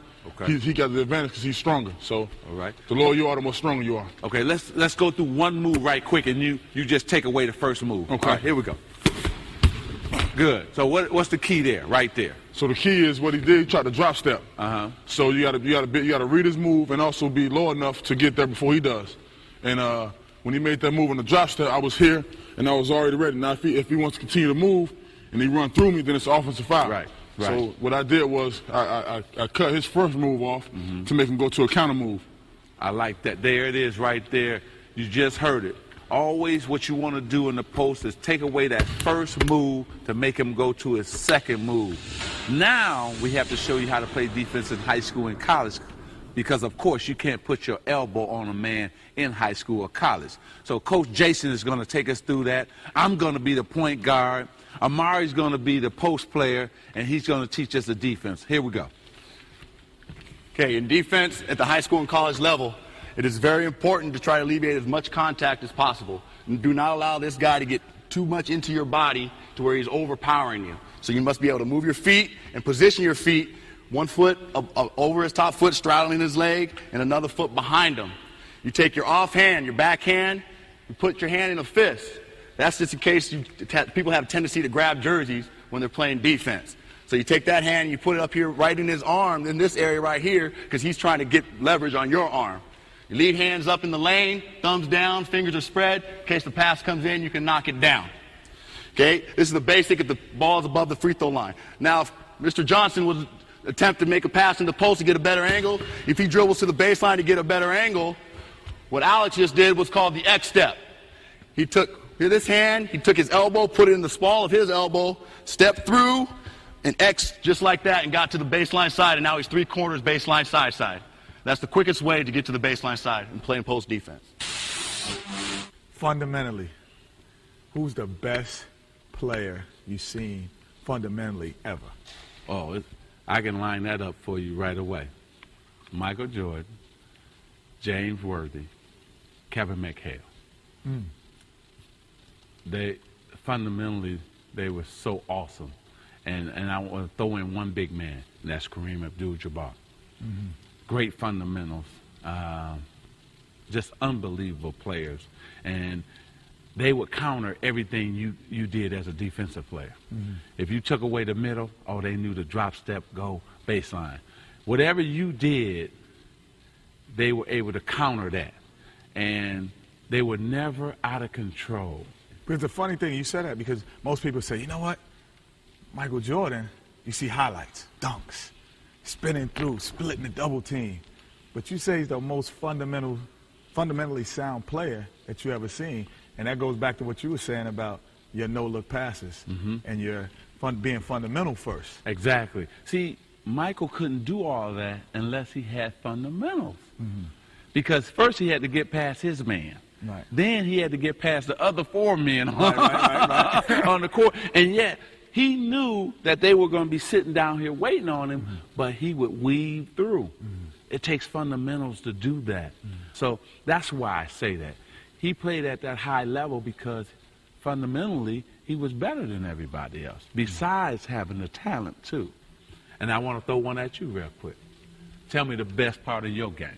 What was the best part of Kenny Smith's game? Why were you a high school All-American? Got a chance to go to North Carolina. Then you were All-American at North Carolina. Then you were #1 pick with Sacramento. Why did that all happen? I think the best part that I've ever done playing basketball was taking a 6'3", 160-pound player, play in the NBA, be a college player of the year, be a 2-time champion because of work ethic, because of discipline. That's my best part because I stayed in the gym more than anybody else. I'm just like everybody else. I'm not 6'9". I'm not 200 pounds. I'm not 7'4". There's a lot of guys walking around like me. So I knew at an early age, I said, if he's playing 3 hours, I got to play 5. If he's studying 2 hours, I got to study 4 because I knew I had a disadvantage where there's a lot of Kenny Smith sizes walking around here. So I thought that was the best part of my game, that I loved to be in the gym. And I absorbed everything. I was like, I hear you say something on television. I heard you say about how you would, when you was playing in college, how you used to throw the alley-oop. That's the first time I ever saw alley-oop when you was throwing the Kelso. So that was the first time I saw it. I didn't even know what that was. So it's like you setting up the alley-oop. I heard Bird say, I'm going to be in the gym at 4 o'clock for a 7:30 game. I'm like, if Bird could be there at 4 o'clock, I need to be there at 3:30. So I knew, I think that's my best part of my game, that I was able to do things in this frame. One of the most important things about basketball is getting your balance. So now we're going to go over defense. Yes, sir. shooting is you need to balance, but defense is more particularly you need it than anything else. Absolutely. Defense balance is the most thing. You try to get your head over the center of your body, which is the heaviest part of your body.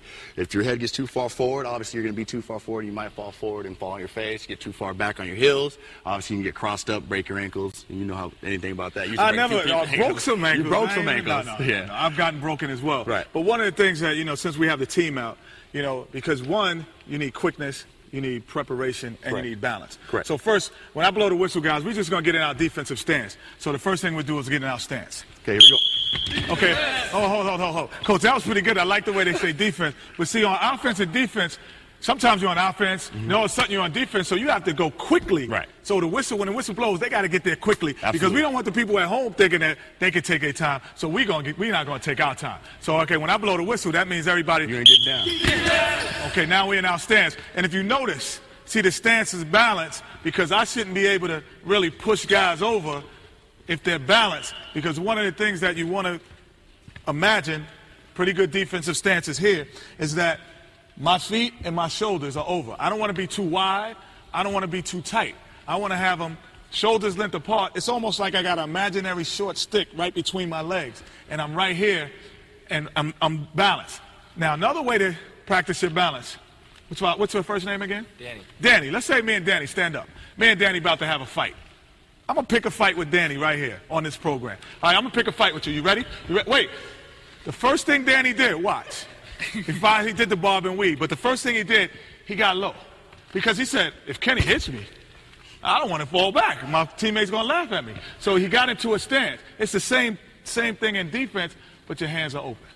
So that's the thing. So now we're going to get back into our stance, okay? We're going to blow our whistle.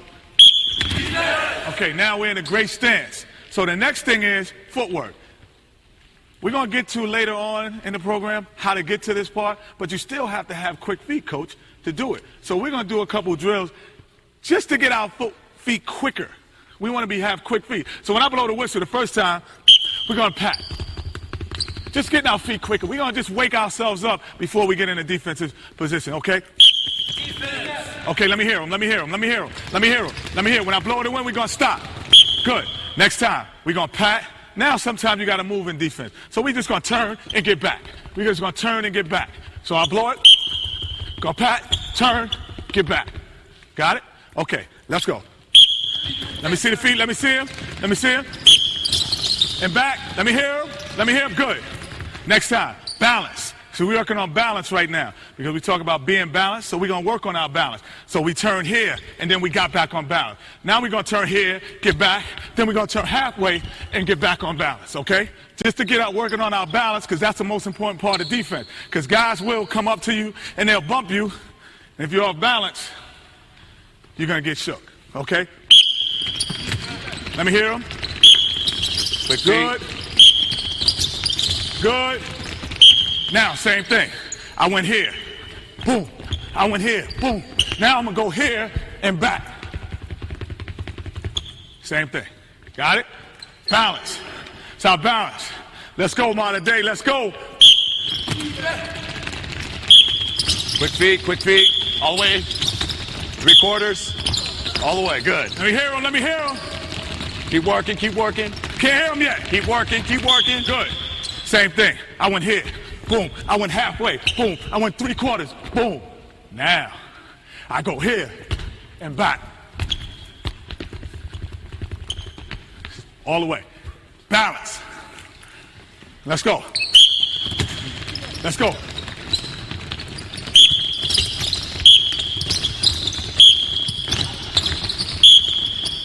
All the way around. Turn right around. Let me hear him. Move feet. Good. Now we got our balance. Now we got to know how to move with our balance. Before we get to coach, because I'm bringing Coach Jason out. Before we get to one-on-one defense, we got to know how to move. So the one thing we're going to do now is practice our movement. Okay, let's get one line here, behind here, one line. And we're just going to follow the line up because we need to practice our movement. Because sometimes in basketball, you got to chase somebody. So I'm chasing a guy, and I'm going to run up. So now I get here, I catch him, I slide across. Now the slide is very important, Coach. Yes, it is very important. The slide is very important. So why don't you go over the slide? Okay, most important thing about a slide is make sure your feet do not become get too close, more than 6 inches apart. Okay, we already got the heel-toe relationship, which Coach Smith talked about earlier. Next thing you do, when you move your feet, you don't want to bring your feet too close together. Okay, if you do, you'll stand up, come out of your stance, and then the offensive player will go by you. Okay, that's very important. So now, Coach said, I don't want my feet too close. I don't want to cross my feet. Look at me in slow motion. Am I on balance? Never. Okay, I don't want to hop. Because in the air, can I change direction if the offensive player changes direction? No. So I want my back foot to stay on grounded.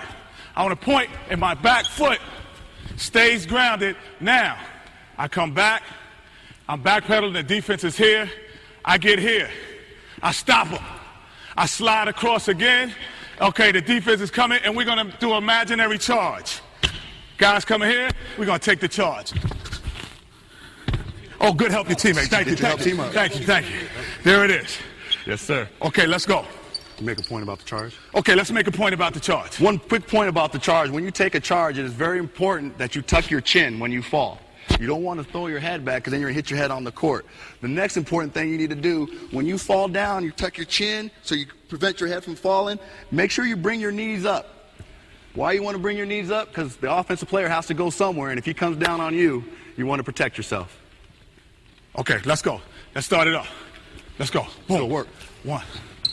Good. Boom. Slide. Good. Slide. One more behind him. Go. Take the charge. Hold it. Take the charge. Get up. Ah. Boom. Go. Good. Good. Good. Good. Good. Good. Be quick. Be quick. Move your feet. Good. One more. Last one, big fella. Come on. Slide. Get there. Slide. Get there. Take the charge. Good. One of the most important things about when you do a defensive slide is make sure you don't open up the gate. A lot of people tend to get to a point to where they have the guy, if I'm guarding Coach Smith right here, I have him squared up. If he makes a move, say a jab serve or something, I got to be careful that I don't open up too much and allow him to give him free reign to the basket. So right now we're going to work on that real slowly, okay, working on footwork. These guys are going to take 2 or 3 slides to the left, then they're going to work on their drop step, making sure they don't open up too much, and then 2 or 3 slides to the right and on them down the court. Here we go, guys.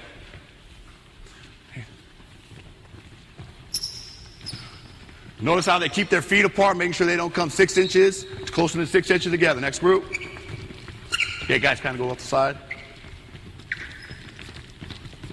Guys, go off this way. Okay, next group. Go off to the side. Keep your feet apart. Keep your feet apart. Make sure you're working. Make sure you're sitting down. Make sure your head's over the center of your body and you're working. Get down and work. Let's go. Sit down, big man. Come on.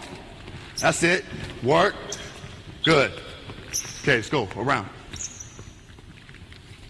Okay, now we're going to incorporate the hands and speed it up a little bit. For that, we're going to go 2 at a time. So let's just get 2 lines right here. Okay, speed it up a little bit and make sure you get your hands. Okay, one thing important about with your hands is whatever foot is forward, that's the hand that's down. That's your dig hand. This hand is up in the passing lane. So you look something like this. So if you switch, your hands must switch with them. Here we go, guys. Make sure you're moving. Let's go.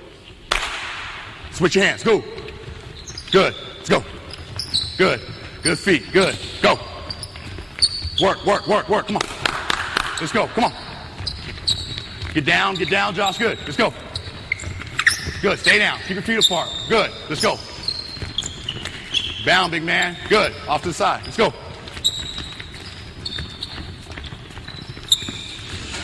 Once guys get the ball, sometimes it's too late. So you have to learn how to stop people from getting the basketball, the only way to stop them. So, right, the first thing I want to do is I want a good defensive position. So I have my foot in one in the passing lane, and coach is going to be the offensive player now. And I have one foot in the passing lane, and I have my hand in the passing lane deterring a pass. My thumb is down in the passing lane. This hand, my free hand, no, I'm not pulling him. No, I'm not pushing him, but it is resting. It is resting on him, and I'm able to see him and know exactly where he wants to go. So now I use what we call our peripheral vision, where I can look straight ahead, I can still see coach, and I can still see the ball here. So I'm using my peripheral vision to see both. So now, as he goes up, my head's not even turning the whole time. I'm doing my defensive slides. Now, coach goes back. I can still see it. I can still see both as I'm backpedaling. All of a sudden, coach wants to go through. Uh-oh. I can't see both. Now I have to open up so I can see. Now, some people would say, well, if you open up, you can't see him. But he's behind the basket. Nobody can score. Michael Jordan, Magic Johnson can score from behind the basket. So now it's all right if I don't see him. I can feel him. And now, once I get back here, I do what I can. I step on this bug, this box, and I close back up, and I use my peripheral vision again, and now my thumb is down, and it's resting on him. So now we could do the drill where we just slide up, open up, slide across. I'll go, you go behind me, Rip, because I'm an old man now, Rip, so I don't know if I can get enough of it. So I'm going to go up, slide, I get here, I open up, I slide across, I close, and I get here. Ready? Good, good. Slide, open up. And I keep doing it. All right, do it again. To the ball. You need a defense. Yeah, you need a defense. You need an offensive, right? Okay.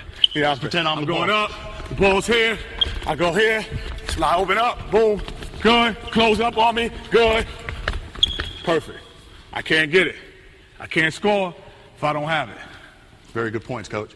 One thing that I will say that a lot of kids tend to do, and you talked about pulling and grabbing jerseys, that inside hand, what I tell our kids is make it a fist.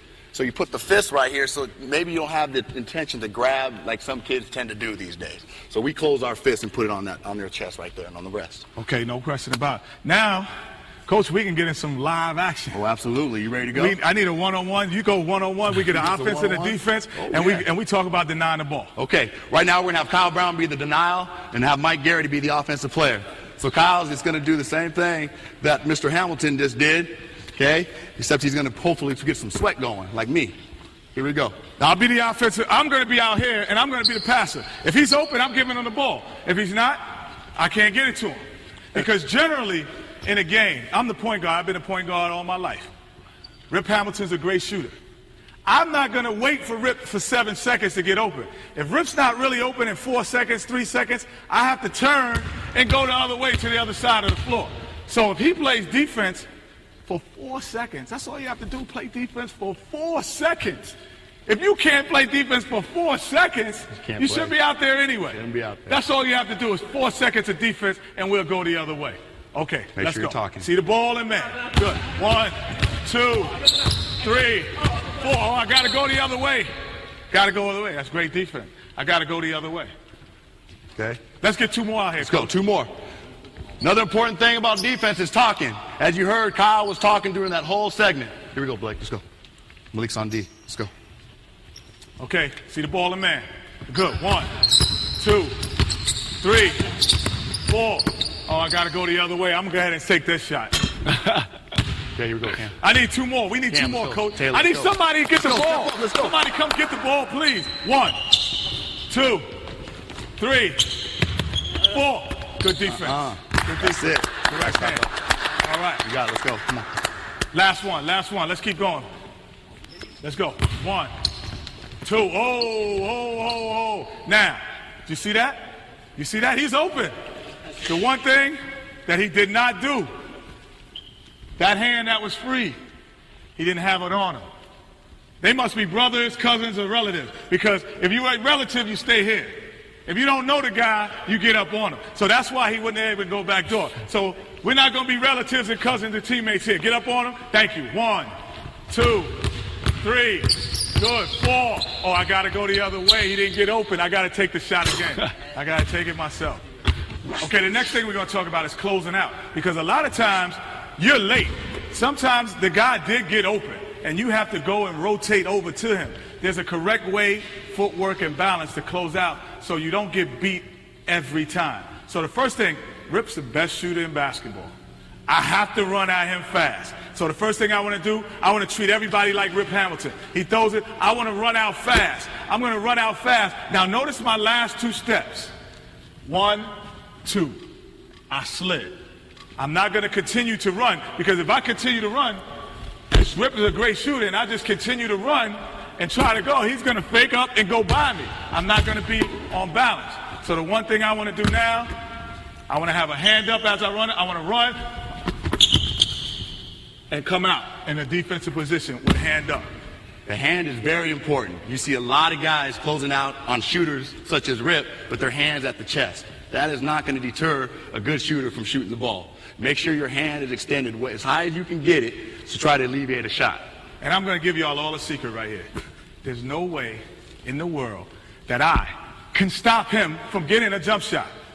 Only thing I can do is make it contested because he already is ahead of me. So I have to realize that I'm just trying to make it contested. If I try to block it, he goes by me. I have to contest the shot. That's the most important thing. Okay, next. Let's go. Let's get a line. Let's go. Let's go. Keep Run going, out. guys. Let's go. Good. Good. Good. Next. Here we next. Go. Good. Let's go. Good. Good. Good defense. Get right down, there. That get was down. good right there. Good. Good. Good. Good. Good. Last two. Run out. Choppy. Good. Good. Good. Let's go.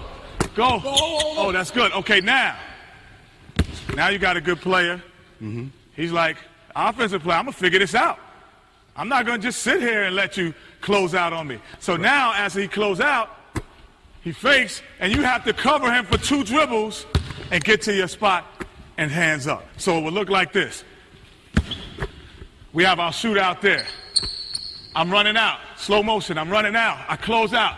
He dribbles. I slide. Hands up. Slide, hands up. You be our shooter. Every defender. Here we go. Up, slide, hands up. Good. Next. Let's go. Good.